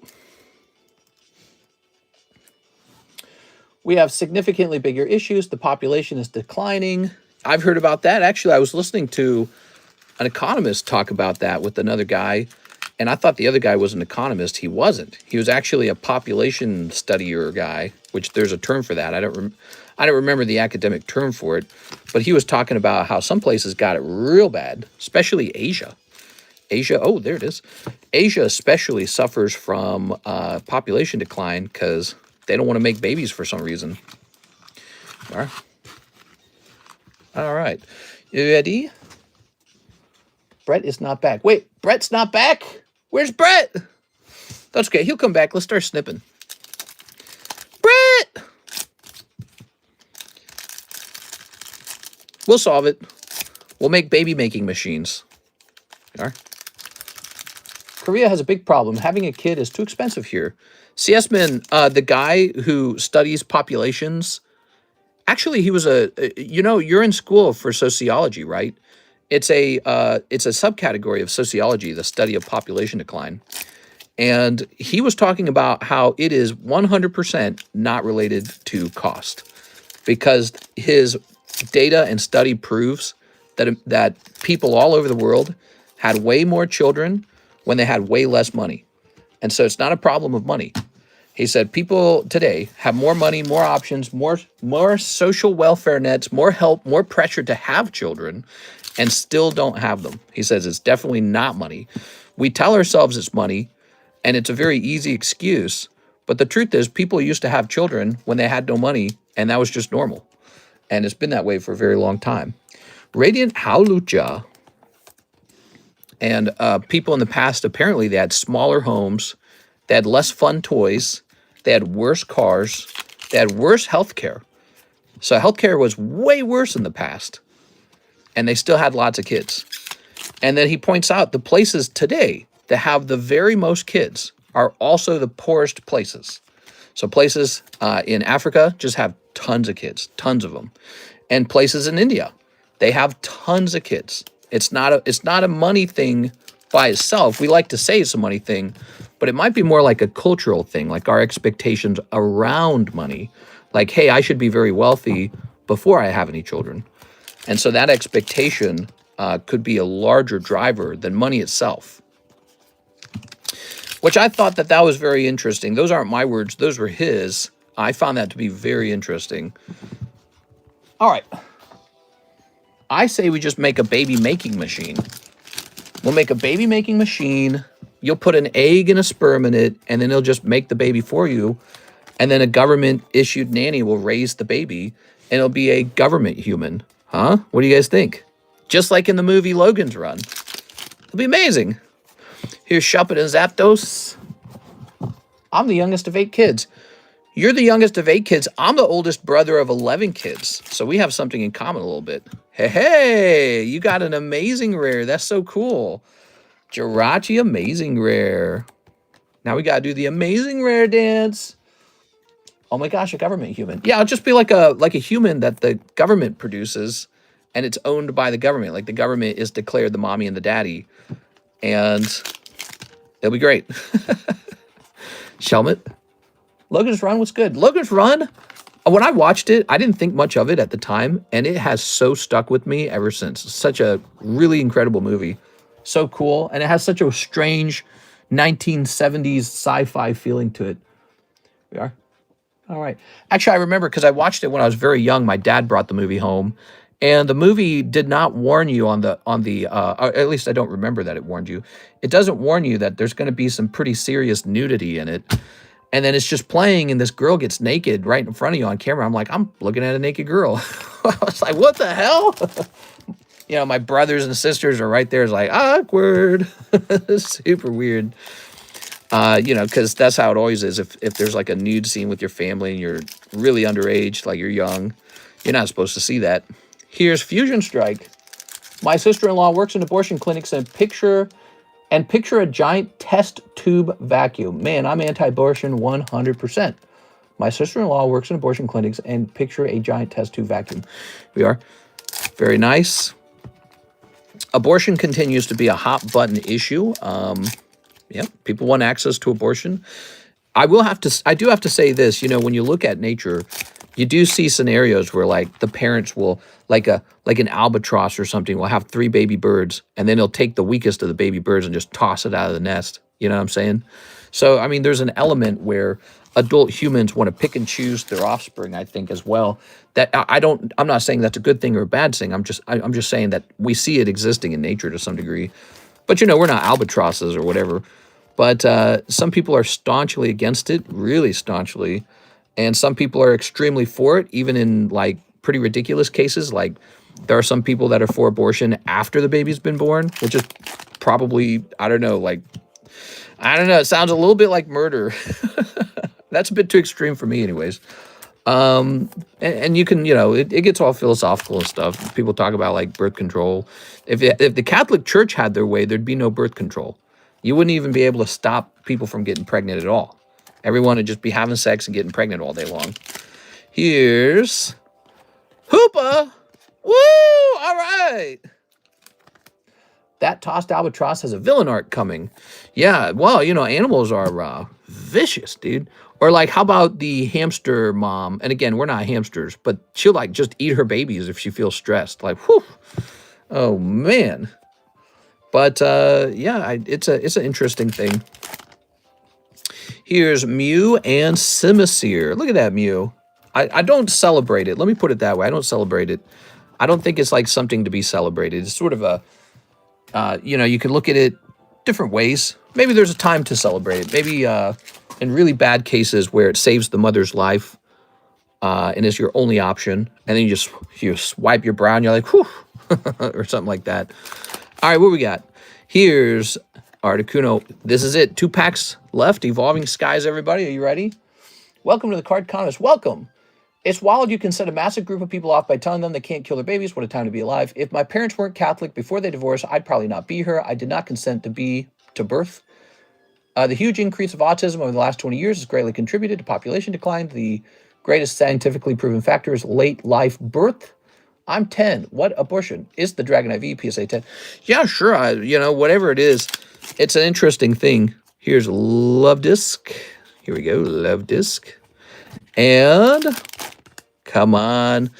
Garbodor. Oh, man. These packs are Garbodor. Very nice. All right. Well, I think the rise in autism, obviously, is because everyone's playing Fortnite all day long. I'm just kidding. Hoes should be able to flush away their little accidents. Whew. Yeah, people get really extreme on the subject of abortion. There we go. That was for Mr. Brett. Mr. Brett. Articuno, Mew, Garbodor, Hoopa, Latias, Shelmet, Jirachi, Drapion, Barbicle, Hitmontop, Gallade, Path to the Peak, Radiant Hawlucha, and Origin Form Dialga. Then you have your 3 Charizards. Rare. Very good.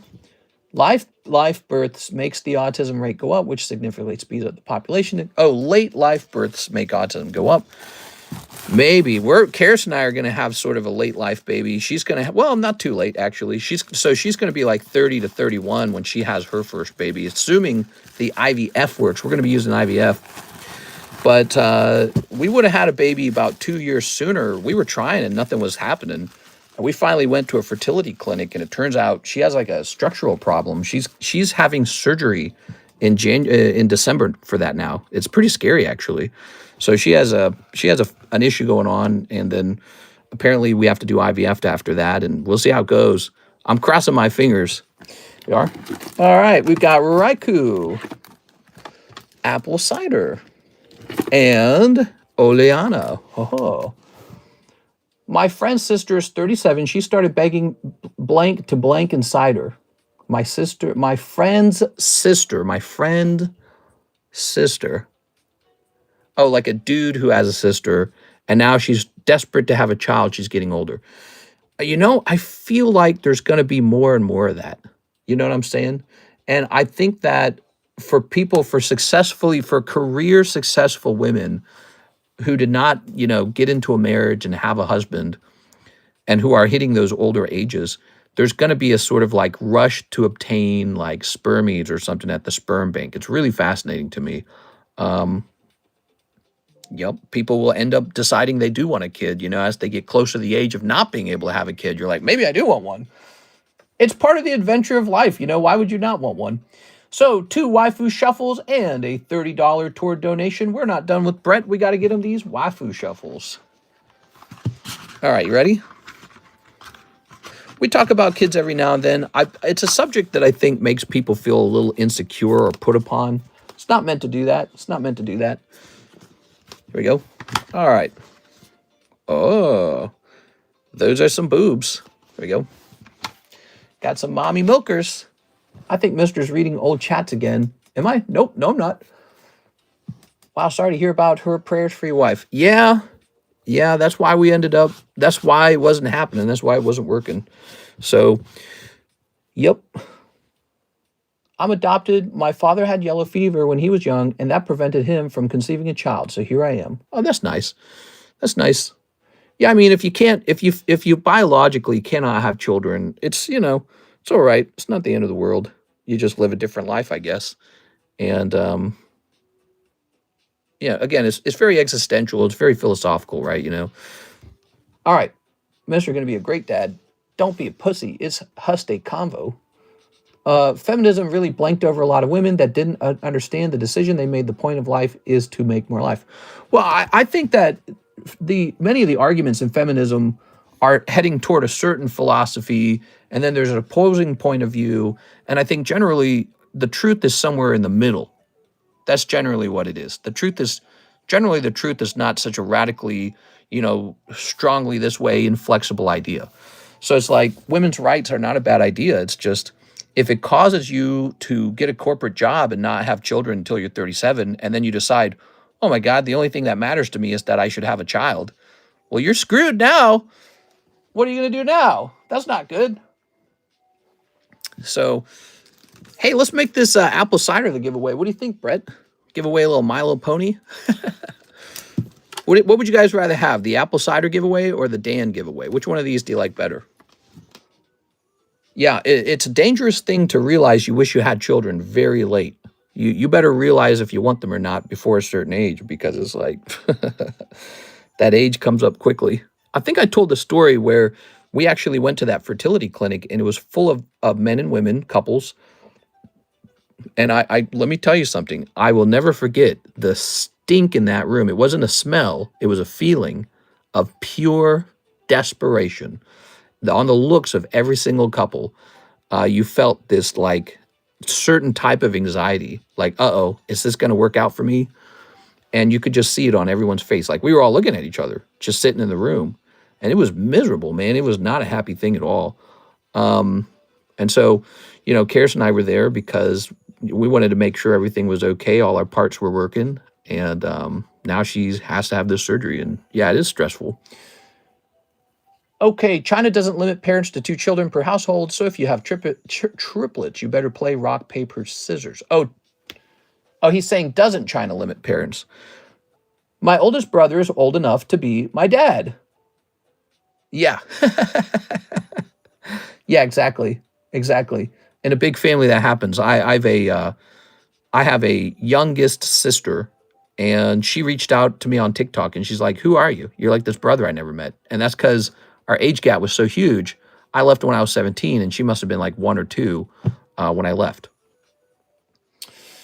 Let's see. Robert De Niro just had a kid, and he's 83. Stop saying women are not responsible for their decisions. It's an interesting dynamic. Apple cider's facial expression can be interpreted. Troy Malice says, Pokemon. Women have the craziest ability. All right, so I'm going to give away... I'll do the Dan because he's $35. Okay, so this is a Brett Love giveaway. He's donated $30 for a giveaway. Okay. It's an interesting dynamic. I was the youngest of 5 children. All my brothers had baby mama drama. Baby mama drama. Yep. It's a thing. It's a thing, isn't it? So here we go. Choose a winner. Click. Roy Schwartz going on that desirable Pikachu giveaway. Thanks for being here, Roy Schwartz. He gets number 16. Roy Schwartz. And number 17, Brad Kelly. Brad Kelly. Okay, let's pause this for a moment. We're going to pause this one. And we're going to start this giveaway for Mr. Love real fast. But it won't take very long. Okay, give me a minute. Let me type in giveaway options, Mr. Love. All right, so the keyword is love. And we'll pick out a winner for this 1995 Street Fighter holographic card. Baby mama drama. Yeah. One of my brothers, this brother I never got along with. And he was in love with a different girl every week, it felt like. And he was an interesting guy because he talked about it too. And I would have like a crush on a girl. And it was a real steady crush on just one girl. And I never talked about it. I kept it private. I didn't like to talk about it. And he was very different from me. He'd have a different crush every other week. And then he'd tell us how he's going to marry her. And me and my other brother would make fun of him. We'd be like, you were going to marry this girl last week. Like, what is it? He's like, nah, dude. And he ended up getting married and having a baby. And they broke up. And so he broke up. And I think he lost custody. I think it went to her. I don't know all the details. I really don't. I don't talk to him at all. But, I just hear whisperings every here and there. And, boy, that's got to be tough, So, but from what I understand is he's remarried now and he has another kid. So, or maybe 2. There's too many youth with no older role models or peers to look up to.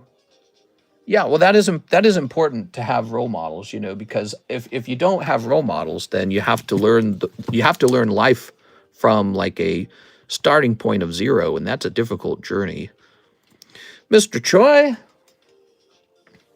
you just have to be really brilliant and self-inflective and curious and love to read and learn, and that just doesn't happen, does it? So it's better to have a role model tap you on the shoulder and be like, let me tell you a little bit about how life works, because you're being an idiot. And that's what a dad is to a certain degree, especially a good dad. I think some people in the world are born with personality types that are more challenged. Like they might have more disagreeable personality type, maybe a more sensitive personality type, maybe their feelings get hurt more easily, maybe anything. Maybe they have a more addictive personality. And what they really need is a very good dad. Like they need an excellent, skilled dad to lead them out of all the traps and mistakes. And yet, you see this all the time in the guys who go off and become criminals or do something they heavily regret. They had terrible fathers. So you get this combination of somebody who's born needing extra good parenting, and instead of getting that, he gets extra bad parenting or no parenting at all. And that's the recipe. That's the recipe. You get that recipe, and now you have a criminal on your hands. Here goes. You ready? Boom. Landed on one. Oops. Landed on one. Troy Malice. There you go, Troy. One Street Fighter Dan. There's always one on every stream. The rigged guy. Rigged! What? Okay. Troy Malice. Very good. They need a dad. Dude with the My Little Pony card. Well, yeah, I mean, if they had a father, he would have told them, stay away from My Little Pony. We're going to go ahead and reset this. Or maybe he would have said something else. I don't know. All right. I don't judge people who buy My Little Pony, okay? If you want My Little Pony, I got My Little Pony for you. Now, because I'm a card shop. Now, here it is. This card, back to this card. Let me go ahead and set that back up. Some people like what they like, okay? Genetics Load the Gun, Personality and Psychology Aims, Life Experience Pulls the Trigger by Jim Clement. Yeah, exactly. So, oops, I pasted that all wrong. No, but I get what you're saying. Some people are genetically what's the word I'm looking for? Positioned. They're genetically in a position where they're more likely to do a crime. And then if you get the wrong role model and the wrong parent, you're screwed. No one's gonna tap you on the shoulder and make sure you go the right direction. You're gonna go in the wrong direction naturally, and either have somebody not guide you or guide you there faster in the wrong direction. You know, so it's an interesting thing. Oh wow, that is the '80s Pokemon card. Weak-minded men are a huge problem. Simps are an issue no one talks about. Simps. We are. I'm a simp for Oleana. I remember when Sword and Shield came out, I pointed this out. I was like, what exactly is this neck thing she's wearing? Does anyone ever look at that? That is not a bow tie. That is not a tie at all. That looks like some BDSM kind of piece of clothing. Like, what the hell? She got like the choker collar. She's got the leather thing that goes down her shirt. We are? All right. I don't know. Okay, what is this? This is Charizard UPC coin.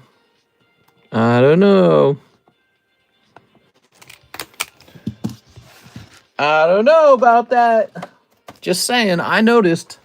She's a gym leader? I can't remember. She's like a bad guy or something, isn't she? Evil is taught, not genetic. Nah, I don't believe in that. I think it's definitely genetic. I think we're all born not evil, but like animals. And then we just define things that are really bad as evil. So like, you know, if somebody's attacking and hurting someone, that's quote unquote evil. But really, it's their aggressive animal brain lets them do that. Just like in the wild, animals beat each other up and eat each other. Heath Davis, one Nintendo game pack for Mr. Heath. Here you go, Heath.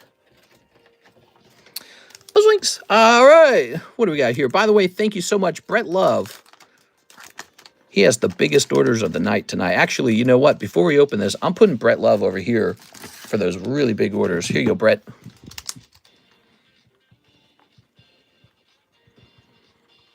Did you guys notice how close we are to 100,000 subscribers? We are quite close. Please take a second and smash that subscribe button. What are we at? We're at like 98.9 right now. Bro, we are so freaking close to the... We're so freaking close to the end. We're almost there, guys. Hold on. Your channel. No, I don't want this. YouTube Studio. Ah, there it is. Wow, we have 98,918 subscribers. We are so close, man. You can feel it, how close we are. We are extremely close to 100,000. We need about 1,080 people. 1,080 people and we're done. I'm getting so excited. It's almost party time, guys. Okay, you ready? It is almost party time. Ready? Maybe I should be posting more content or something. Zelga. It's Zelga. Hey, B-Rad, he sent out 5 gifts. Oh, that's so nice, dude. Here's a link. Here's Super Mario. We'll put you on the giveaway list. Oh, look at that. Since you're married, can you throw us a 100,000 subs party in California and rent us strippers? An LA 10, you say?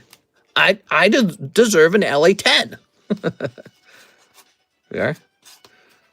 Who said that? I can't remember the name. Boogie? Boogie said that? Sometimes I deserve an LA 10. How much were they getting paid, I wonder? That had to be good money.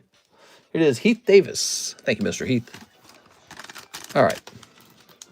With an H. Heath with an H. Let's do it. I'll fly out. So generous. Gotta help the cause. What does me being married have to do with that? Since you're married, can you get us strippers? What is that? We are. If I wasn't married, what would that mean? Like, how would that change the concept here? Or the request? All right. Oh. Thank you, mister. I will do it, but they're going to be male strippers, all of them. Boys only. Here's Gengar. If you weren't married, then the strippers would be for you, too. Oh, I see how it is. I don't get any strippers. Wow. Well, you can't get one for yourself. That'd be weird, mister. All right, here we go. We have Mr. Omar. 15 Mega Braves. I'll be right back. I'm going to go get some Mega Braves. Well, you guys have never heard of a hall pass? You guys have never heard of a cool wife?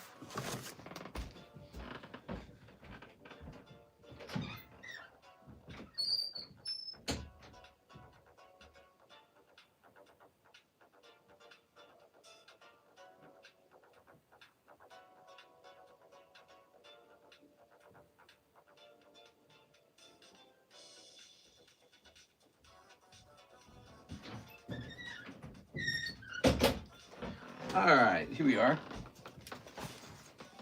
Are you ready? Males, am I right, mister? What? Okay. Oh. Let me write that donation down first. So we have a card where we keep track of every donation. And at the end of the month, we add it all up. So Mr. Brett goes up to 110, like that. Okay, and then you go up to 25, I think. It's Mr. B-Rad. B-Rad Demetris.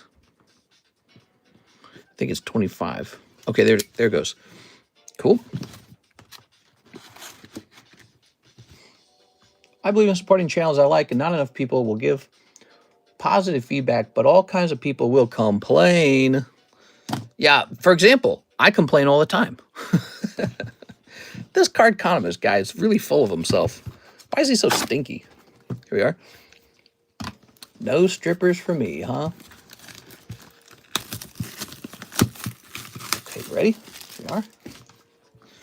Haha. Peeling that.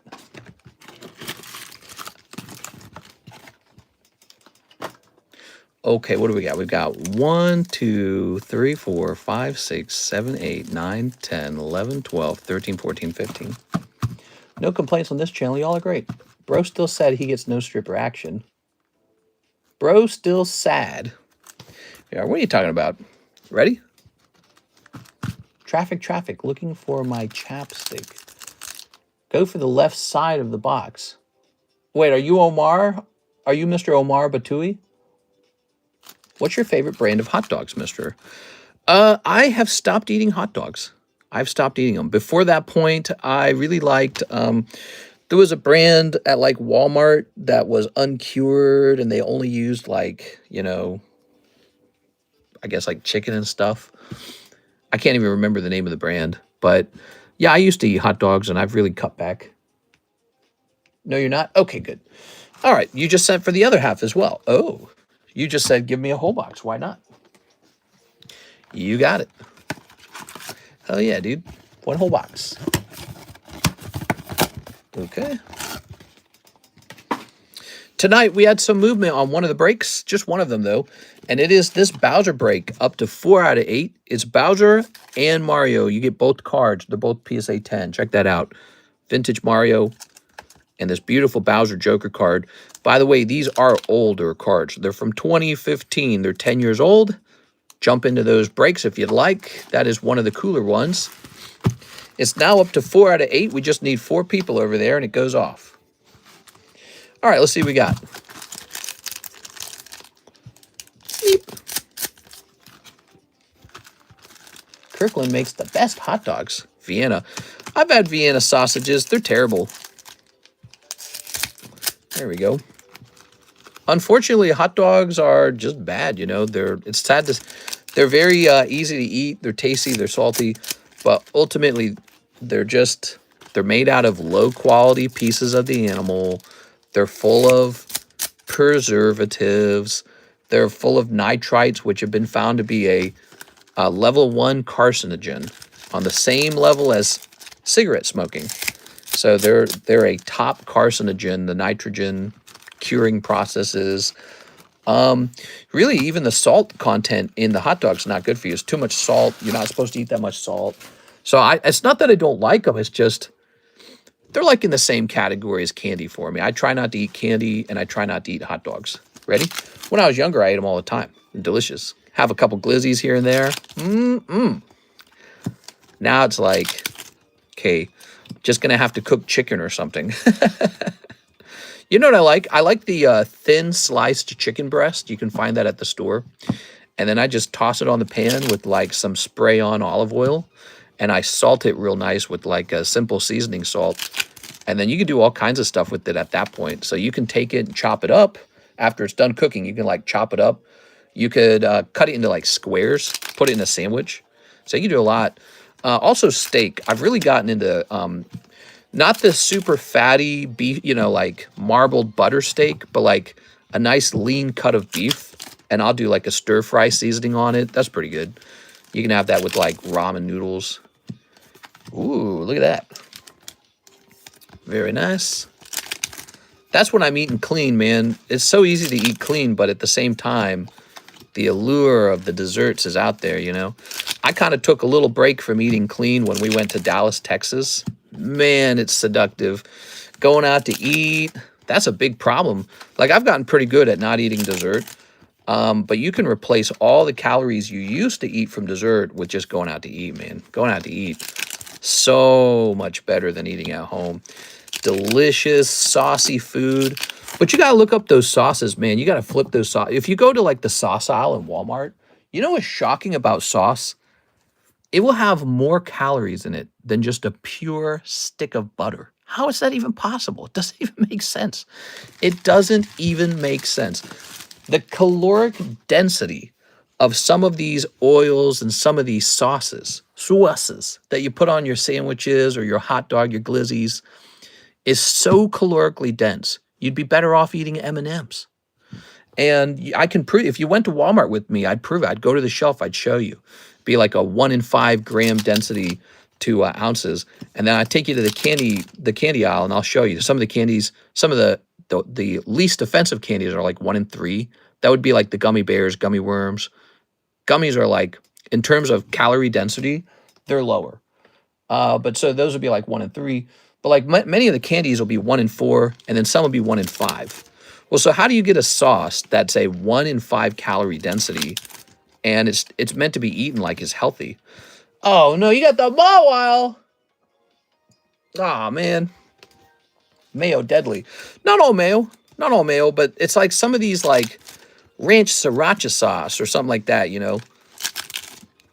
Jollibee chicken dipping sauce. Dude, you might as well just open a can of icing and just lick a can of icing because you're doing the same freaking thing. Oh, I remember.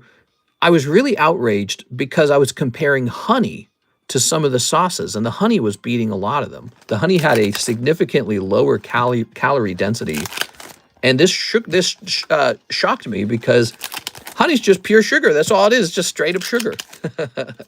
How can it be less dense? So that's what shocked me. Honey's literally healthier. You could dip your chicken strip in a little bit of honey, and it's a lower calorie density than like some of these, you know, chicken strip dipping sauces. But I don't do that with honey. I don't do that. But I just thought it was really fascinating. I was like, wow, so weird. No one would make you think that, but it's pretty bad. The cane sauce is so good, but it's really unhealthy. Yeah, I mean, if you're just eating chicken strips with no sauce at all, you wouldn't be eating that unhealthy. But the moment you introduce the sauce, you're pouring frosting on your chicken strips. So yeah, you're gonna get real fat eating that. We are. That's not diet food. That's like fat acceleration food. And yeah, so I was eating kind of unhealthy after we went to Dallas. I'm sure I stalled my progress on getting skinny, but I'm trying to eat healthy today. And so I just had one big meal. Like I said, some pistachios, mashed potatoes, some macaroni, and then a bunch of chicken, a bunch of steak. Just one meal for the day. And no eating after the stream's over. Ooh. Look at that. All the ones you didn't want. Spiro, Executor, Shrudel, and Mawile. Rip. I'm so sorry, man. That was a bad box. Mr. Omar. All right, let's find you, Mr. Omar. You are right over, you got a filled box over there, so you have a floating bag over here. I really appreciate the orders, man. Thanks for supporting the stream. Really appreciate it. Can you give some tips for grading prep, or do you just put it in the sleeves and call it a day? That's pretty much it. Then I do a little rain dance. I have a virgin goat, and I slit the throat on the goat, and then I send it off.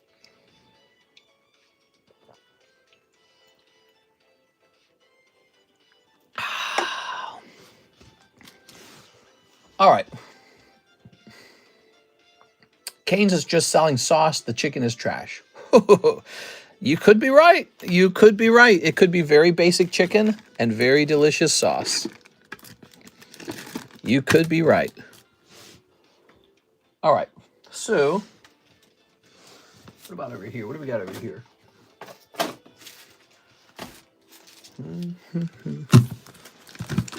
Birthday Pikachu, huh? Pristine Electrode. This is the first pristine I've ever received from Tag. Look at that. Pristine. Did you guys know this existed?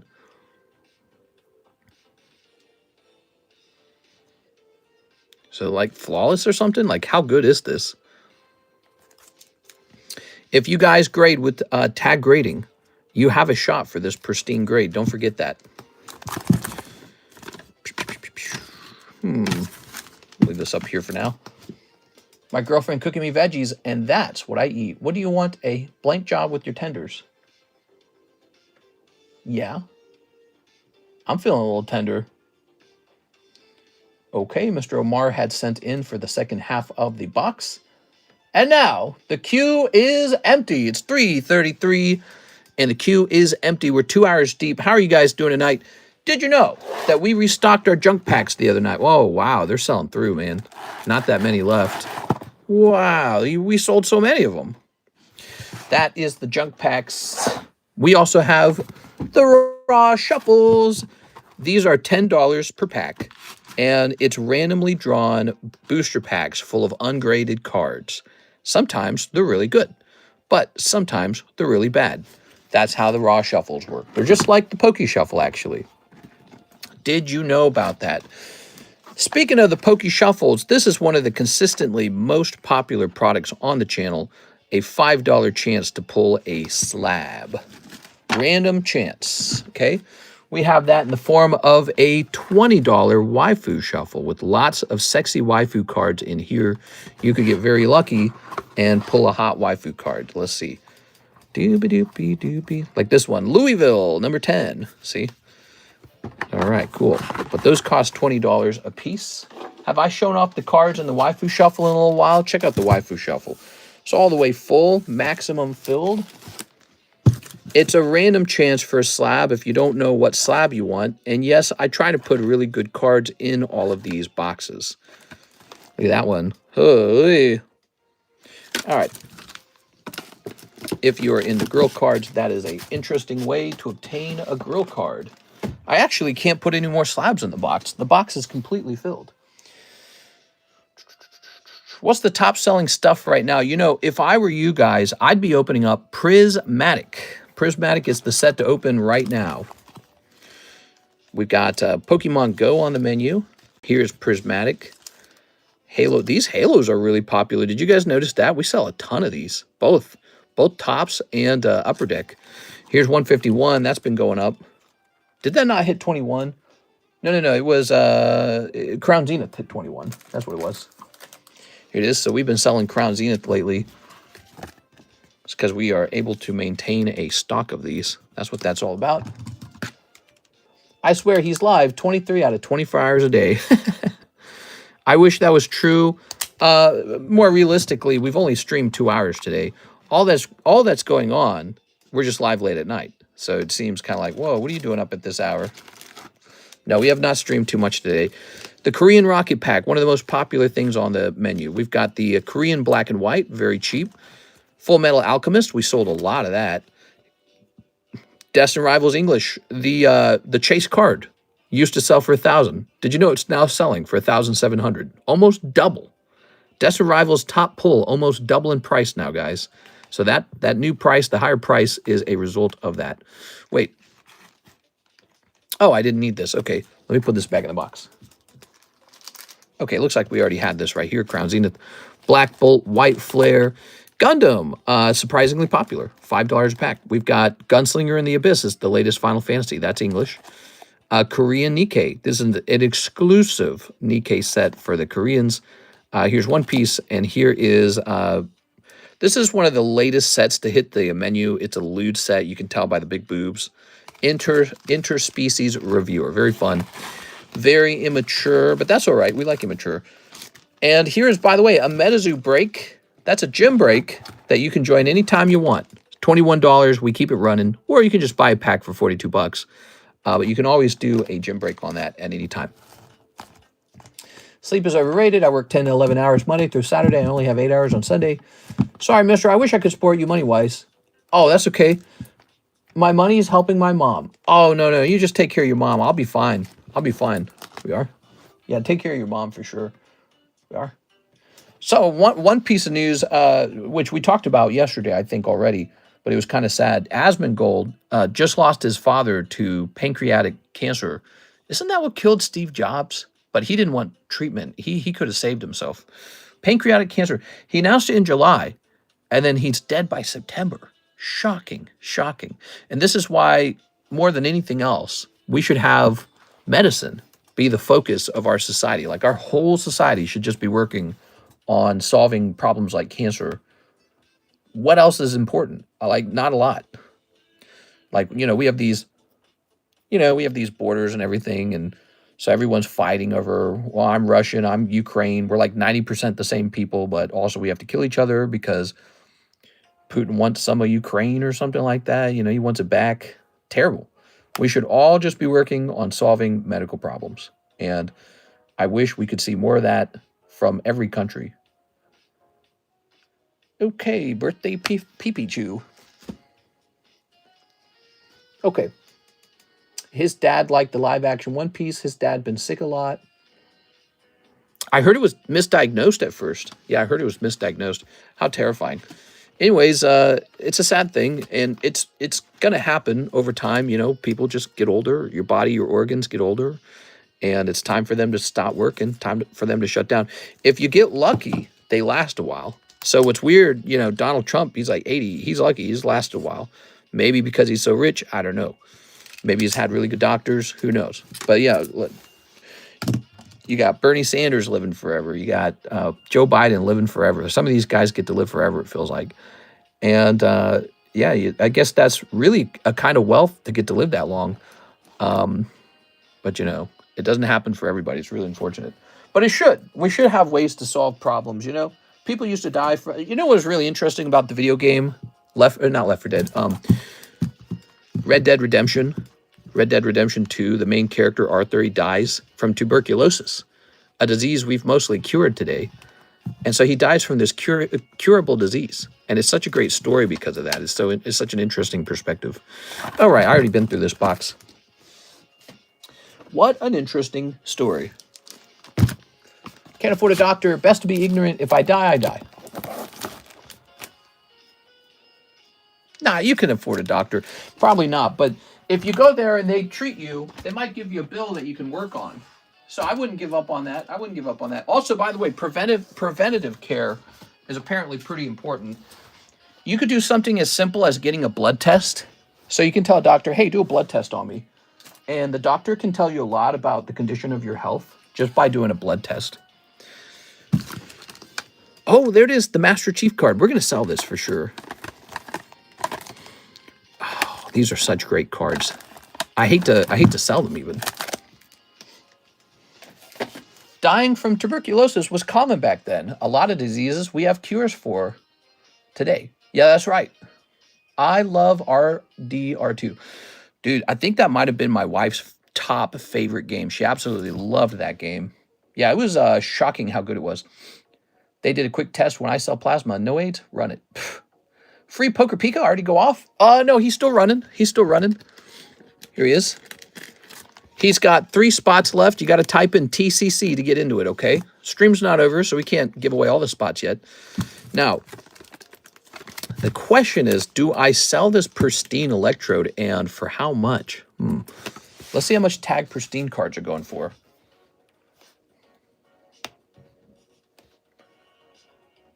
Tag hands out the pristine grade kind of the same way SGC does, where it's super rare. Tag pristine.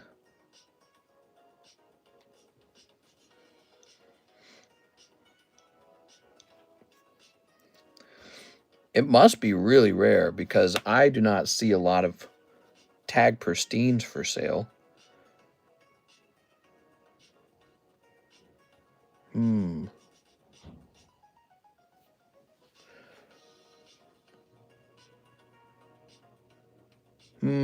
Yeah, it must not be common because I don't see a lot of tag pristine 10s. Oh wait, I typed in electrode. That's the problem. Why'd I do that? Tag 10 pristine. Okay, let's try that again. So it's showing me a lot of CGC pristine. Can we keep that out of here? Let's say minus CGC.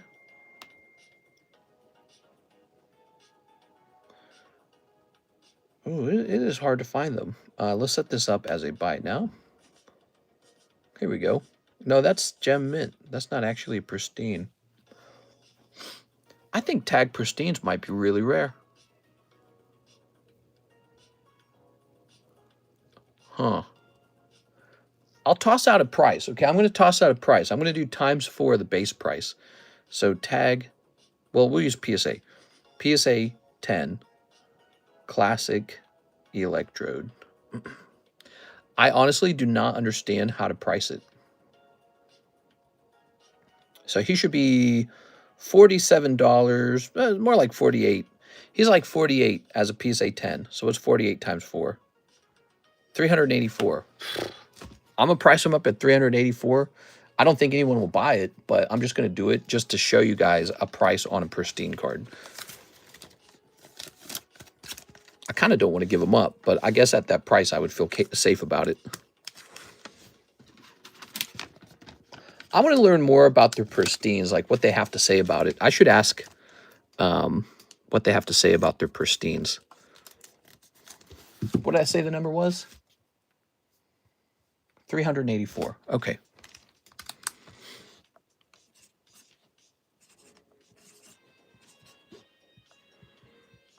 All right. We've graded actually a couple hundred cards with tag grading. Did you guys know that? We have graded a couple hundred cards with tag grading. It might be around 500. Out of 500 cards, that is the first one to receive a pristine grade. I think they're pristine. Here, actually, I have my account open right here. I can tell you how many cards I graded with them. Are you ready? So let's see. Plus 50, plus 50, plus 70, plus 100, plus 100, plus 182. No, I stand corrected. I have actually graded, get this, 700 cards with tag grading, 700. And out of 700 cards, I have 1 pristine. That's actually worse than Black Label. I'm pretty sure I get Black Labels from BGS faster than this. So they must hand it out like a Black Label. That's my suspicion. They hand it out like a Black Label. And I bet you guys didn't know that. We've actually graded a lot with them. It's just that it all sells. So, oh, speaking of which, there is the other submission from earlier is on the verification stage. I wonder if that means it's done. Oh, no. Okay, no, it's not. It's about halfway done. Okay, cool. So now we've got an order from our friend, Mr. Heath. He says, click, Prismatic English. You got it. I had both my parents living with me after dad had a stroke and mom had an aneurysm. I wouldn't trade the time I had with them for anything. Here we are. Yeah.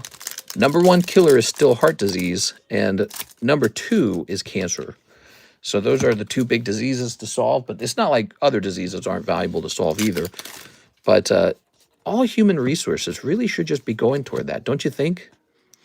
We should be encouraging everyone to go become doctors and researchers and scientists and saying, hey, let's solve this stuff. Let's figure this crap out. People want to go to like the moon and Mars. We shouldn't do that. We should figure out how to solve these really obvious diseases first. Like we don't have an artificial heart yet. Let's build that first. But, you know, a lot of the time the billionaires are like excited to go to the moon or something. It's like, what are we going to do on the moon? Like, it's a cool idea. Maybe there's gold on the moon. I don't know. But we have real problems here on Earth to solve first, including how do you solve heart disease? We are. You know how many people would be saved if we could make artificial organs? Like, you know, an artificial liver, an artificial kidney, an artificial heart. If we could, I don't know, like I think one of the tricks they're trying is they take like an animal that's very close to us. So they take pigs and then they will actually like try to drop your DNA into a pig and then raise the pig and cut out that organ from the pig and then put it inside of you.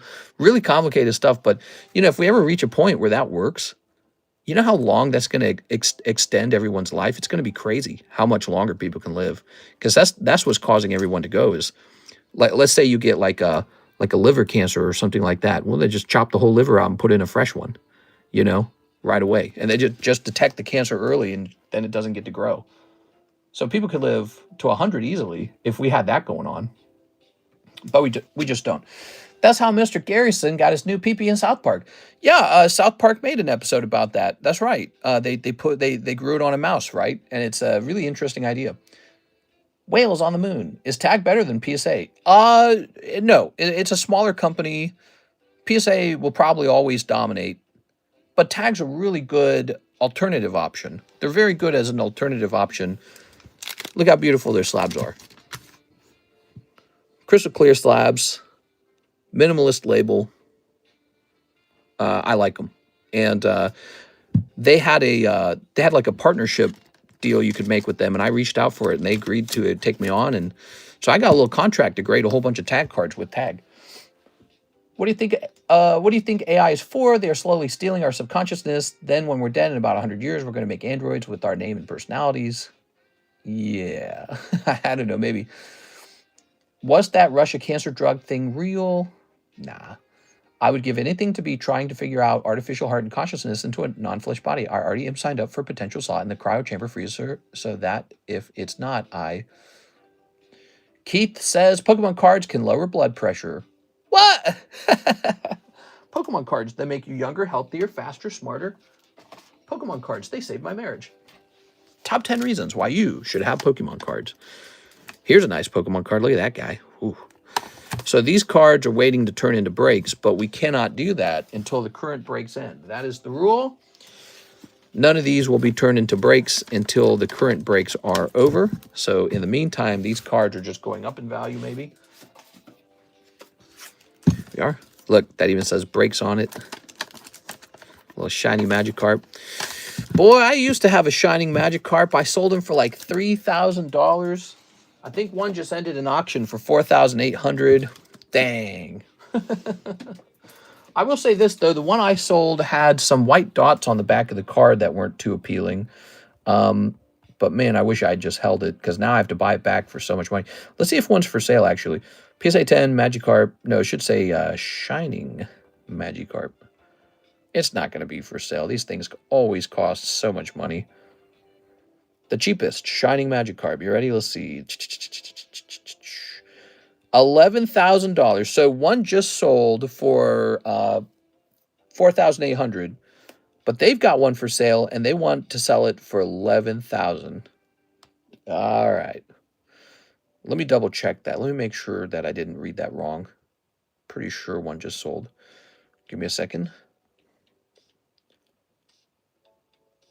Okay. On September 9th. Well, that one was not a first edition. What is this? Well, that is so crazy looking. I don't see it, actually. I don't see it featured here. Maybe it was on another website that it sold for 4.8 thousand. I don't know. I like shiny Magikarp, but I'm not going to buy him back at an outrageous price. My brother had a stroke and deals with foot drop and sensory issues. I'm sorry to hear that, man. Space Race drives innovation for technology that can be applied to other fields, including medical. The MRI machines are directly linked to technology developed by NASA.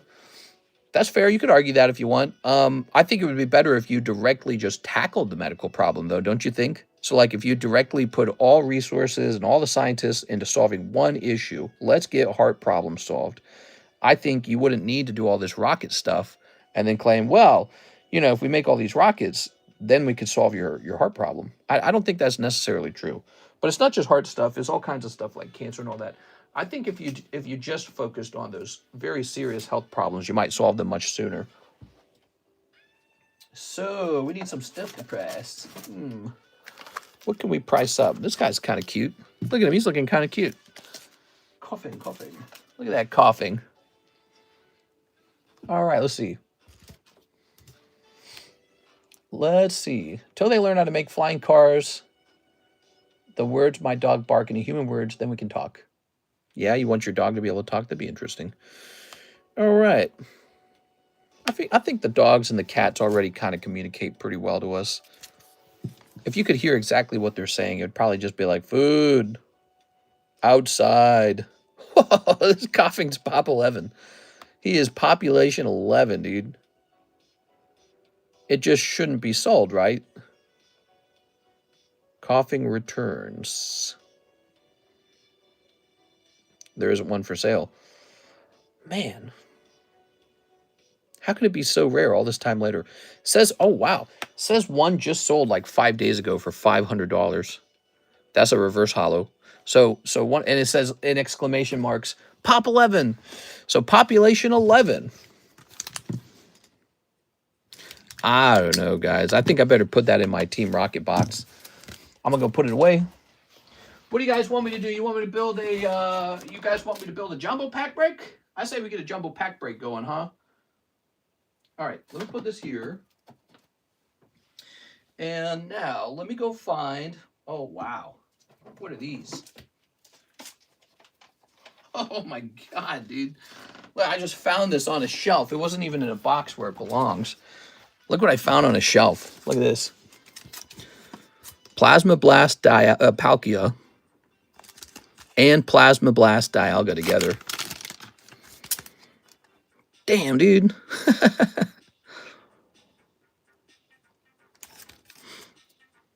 Says here I paid $3,400 for this at the beginning of the year. And this one I only paid $600 for on 6/23.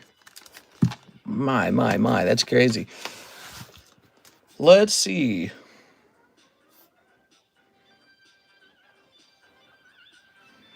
PSA 10, Palkia 100. Actually, let's just say Palcubes. Let's just say Palkia Plasma Blast. Sort by highest price. So there we have it. Now you can buy a Palkia for $10,000. Wow, that's really crazy, man. That's nuts. Oh, he last sold on August for $7,300. Wow, so the one on the market's not even too crazy overpriced because it last sold for 7.3. And to imagine, I bought this for 3.4 not that long ago. But this one's the real story. I can't believe I got this for just $600. You know, it was cool as a guy pointed it out to me. He's like, hey, you see this Dialga? He's like, I think it's pretty good. You should probably buy it. And I said, all right, I'll buy it. And I didn't really think much of it at the time. Actually, it wasn't worth much for a long time. And it's just recently. Now it's like insanely overpriced. Dialga Plasma, let's see. Oh my God, there is one for sale. They want $18,000 for it. From $600 to $18,000, if that's real, because I don't think that's real. Let's check sold it. Oh, it's sort of real. Last sold in August for $11,000. 11. From $600 to $11,000. How's that even possible? I feel like you'll never see that again. Like that happened this one time in Pokemon history, and you're not going to see that again because it can't jump like that twice. I mean, it's just too high.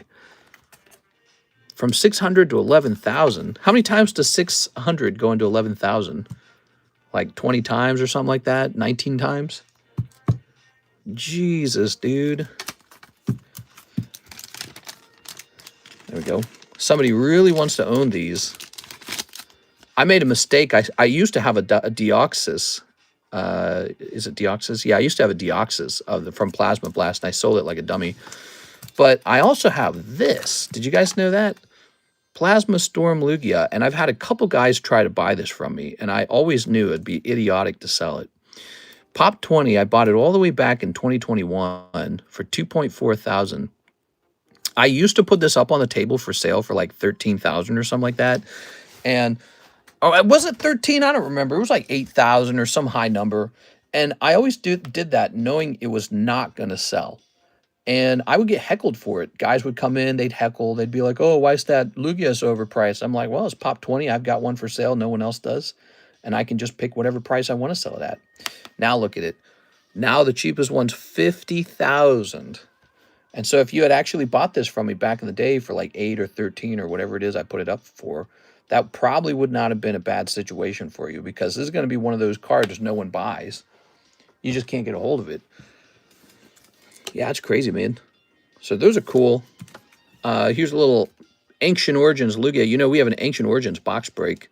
And this is one of the cards that you could pull out of Ancient Origins. This is why Ancient Origins is so expensive. Here's a little XY Magikarp. Did I buy this outright? Looks like I bought it outright for 400.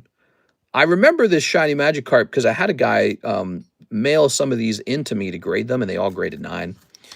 Here are those nice Snorlaxes. They look like the Jungle Snorlax, but they're actually from the XY era. Super weird. It says I paid nothing for them. All right. It's amazing to see the prices assigned by only someone's desire to own it. That's right. When do you think the top of the Pokemon market will be? I think it's...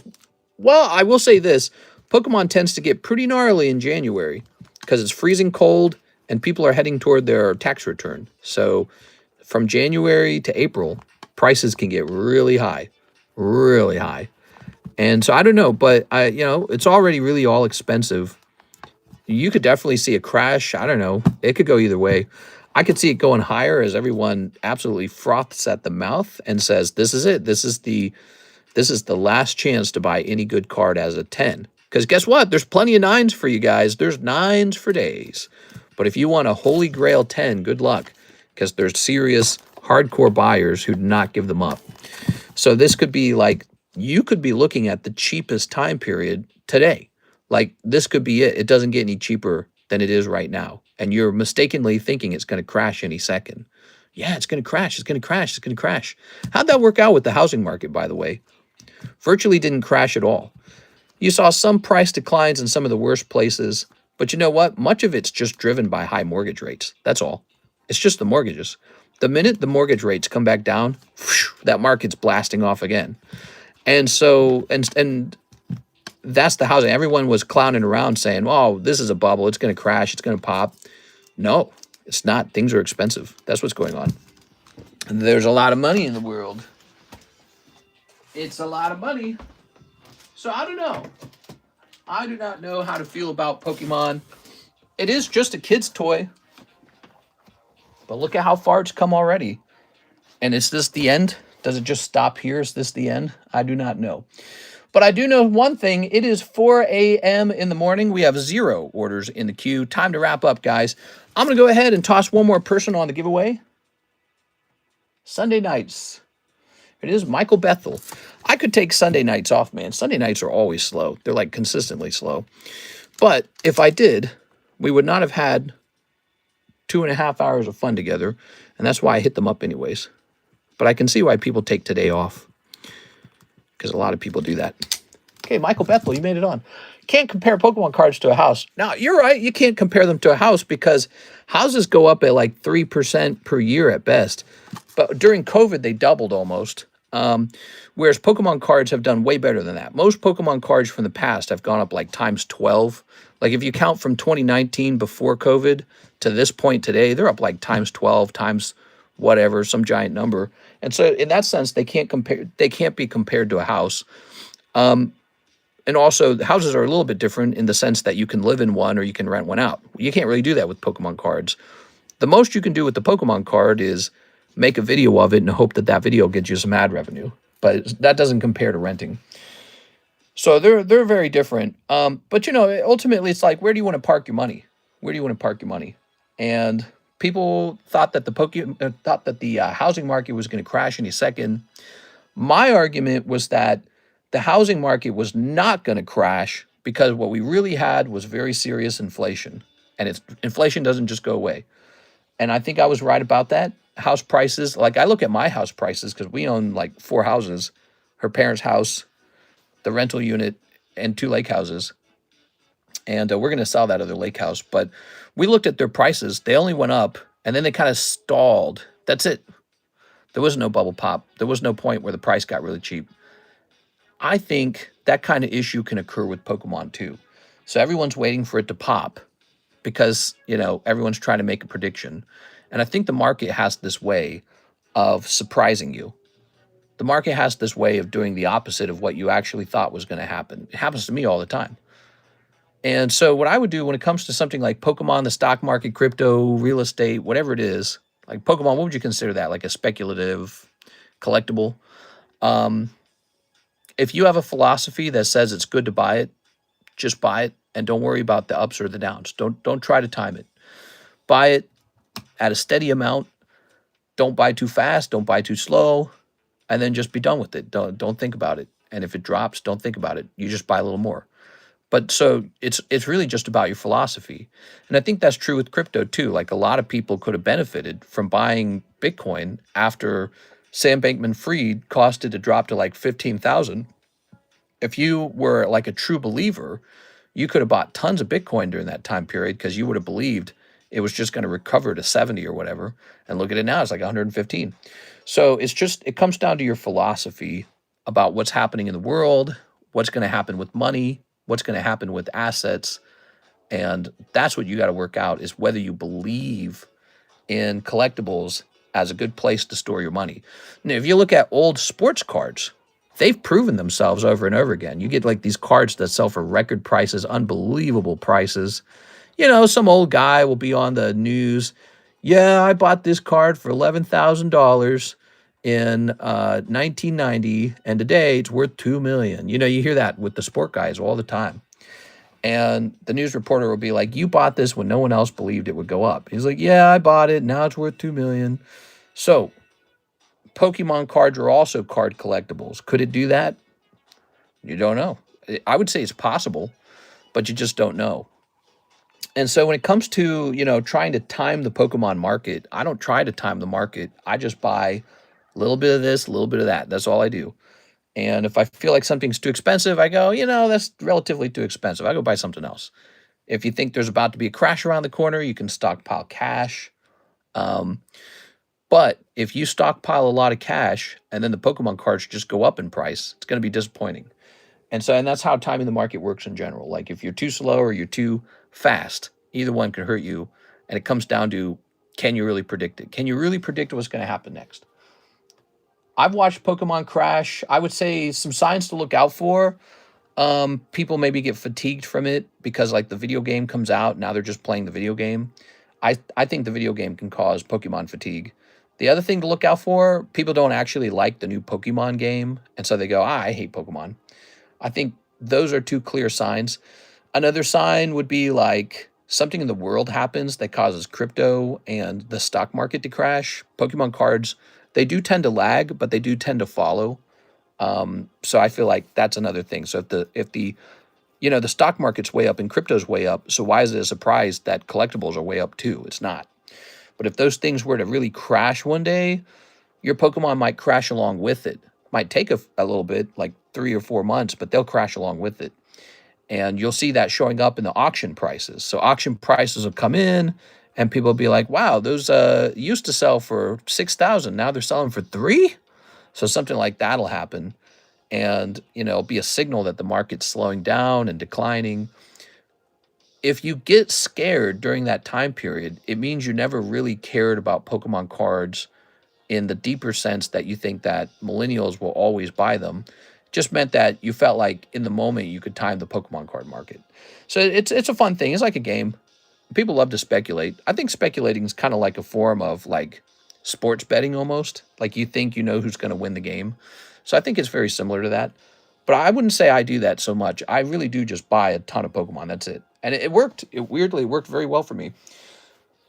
And it was hard to do it, like actually there was these time periods where I wanted to buy crypto because I felt like, man, just feels like crypto is going to be the thing. And I think it's still very good. Crypto's good.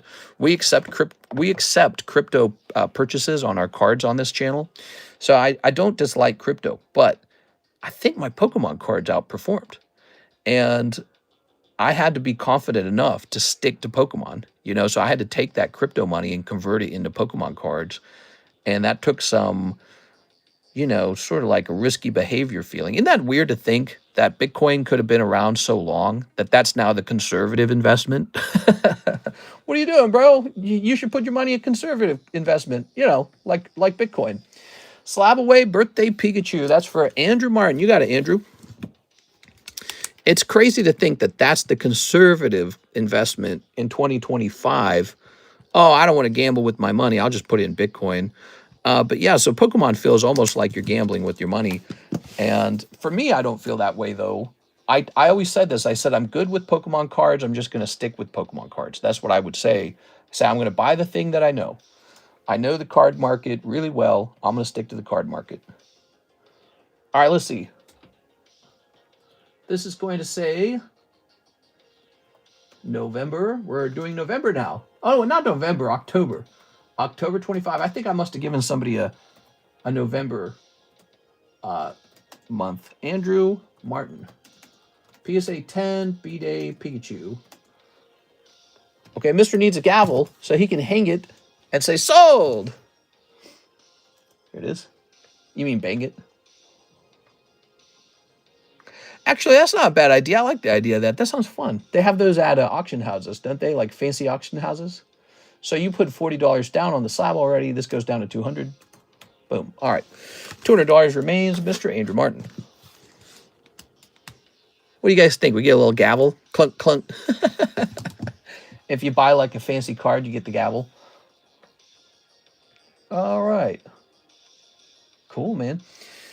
Pot o' Grief, Jesus loves you, Mr. Thank you for the intelligent people, ideas, and conversations. Mr. I have an unopened box set of packs of Russia cards from last year that they were made. I gave $1,000 for it years ago and it's still unopened. Was it a good investment?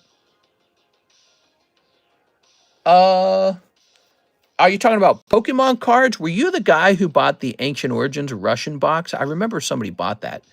If that was you, I think it was probably a good investment, right? Let's see. The NFTs, I don't understand. Snagging the birthday Pikachu. Let's see if we could buy a fancy little gavel. I like that. Let's see. Authentic gavel. Abraham Lincoln authenticated gavel with accompanied letter. Whoa. Vintage debate team gavels. We could get a really fancy gavel. Can we get a golden one? Golden gavel. Oops, hold on. All right, let's see. Golden gavel. Nah, it's jewelry. Let's just type in gavel and then see what the most expensive gavels are.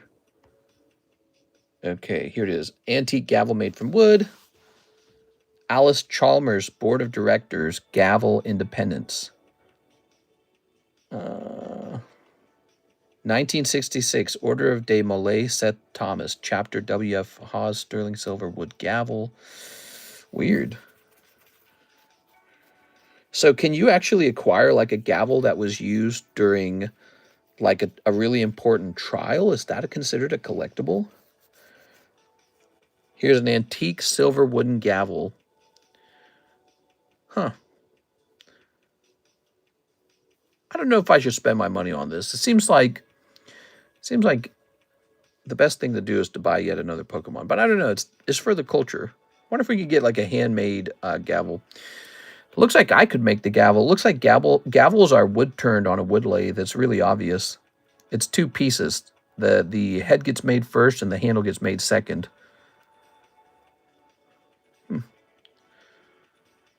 Lawyer, judge, gavel. Wow. Handcrafted. Wonder if I can get a gavel made out of really expensive hardwoods. Let me look up burl gavel. This one claims to be a burl, but it doesn't look like it. How about Cocobolo? Cocobolo rosewood gold-plated solid brass gavel. Huh. That's not Cocobolo. That's definitely just rosewood. Cocobolo is from the rosewood family, but rosewood itself is kind of boring. All right, I've seen enough. Try to buy the gavel stolen from the Capitol in 2021. Oh, that'd be so freaking cool, dude. All right, guys. I bought it from one of my friend's auctions, Picker's Warehouse. Nice, man. Did you hear about the judge that was arrested in his chambers because security didn't recognize him in his street clothing? Oh, that's crazy, dude. We had a nice time together. We streamed for a little over 2 hours. Not too late of a Sunday nighttime stream. Sunday night can be one of the slowest nights of the whole week. I don't know why it is. It's always Sunday and sometimes Tuesday. Sunday and Tuesday, really bad days to stream. But it was nice of you guys to hang out anyways. I appreciate it. Mr. Brett Love did some pretty big orders. It's not like it was actually a terrible stream. We actually had some decent orders the whole way through. Like Savannah So came in. He was at $250 order. And another guy finished a slab away. And that was like $250. So it wasn't that bad of a stream. It's just I noticed it is one of the slower streams of the week. Isn't that interesting? I wonder if I could just take Sundays off is my point.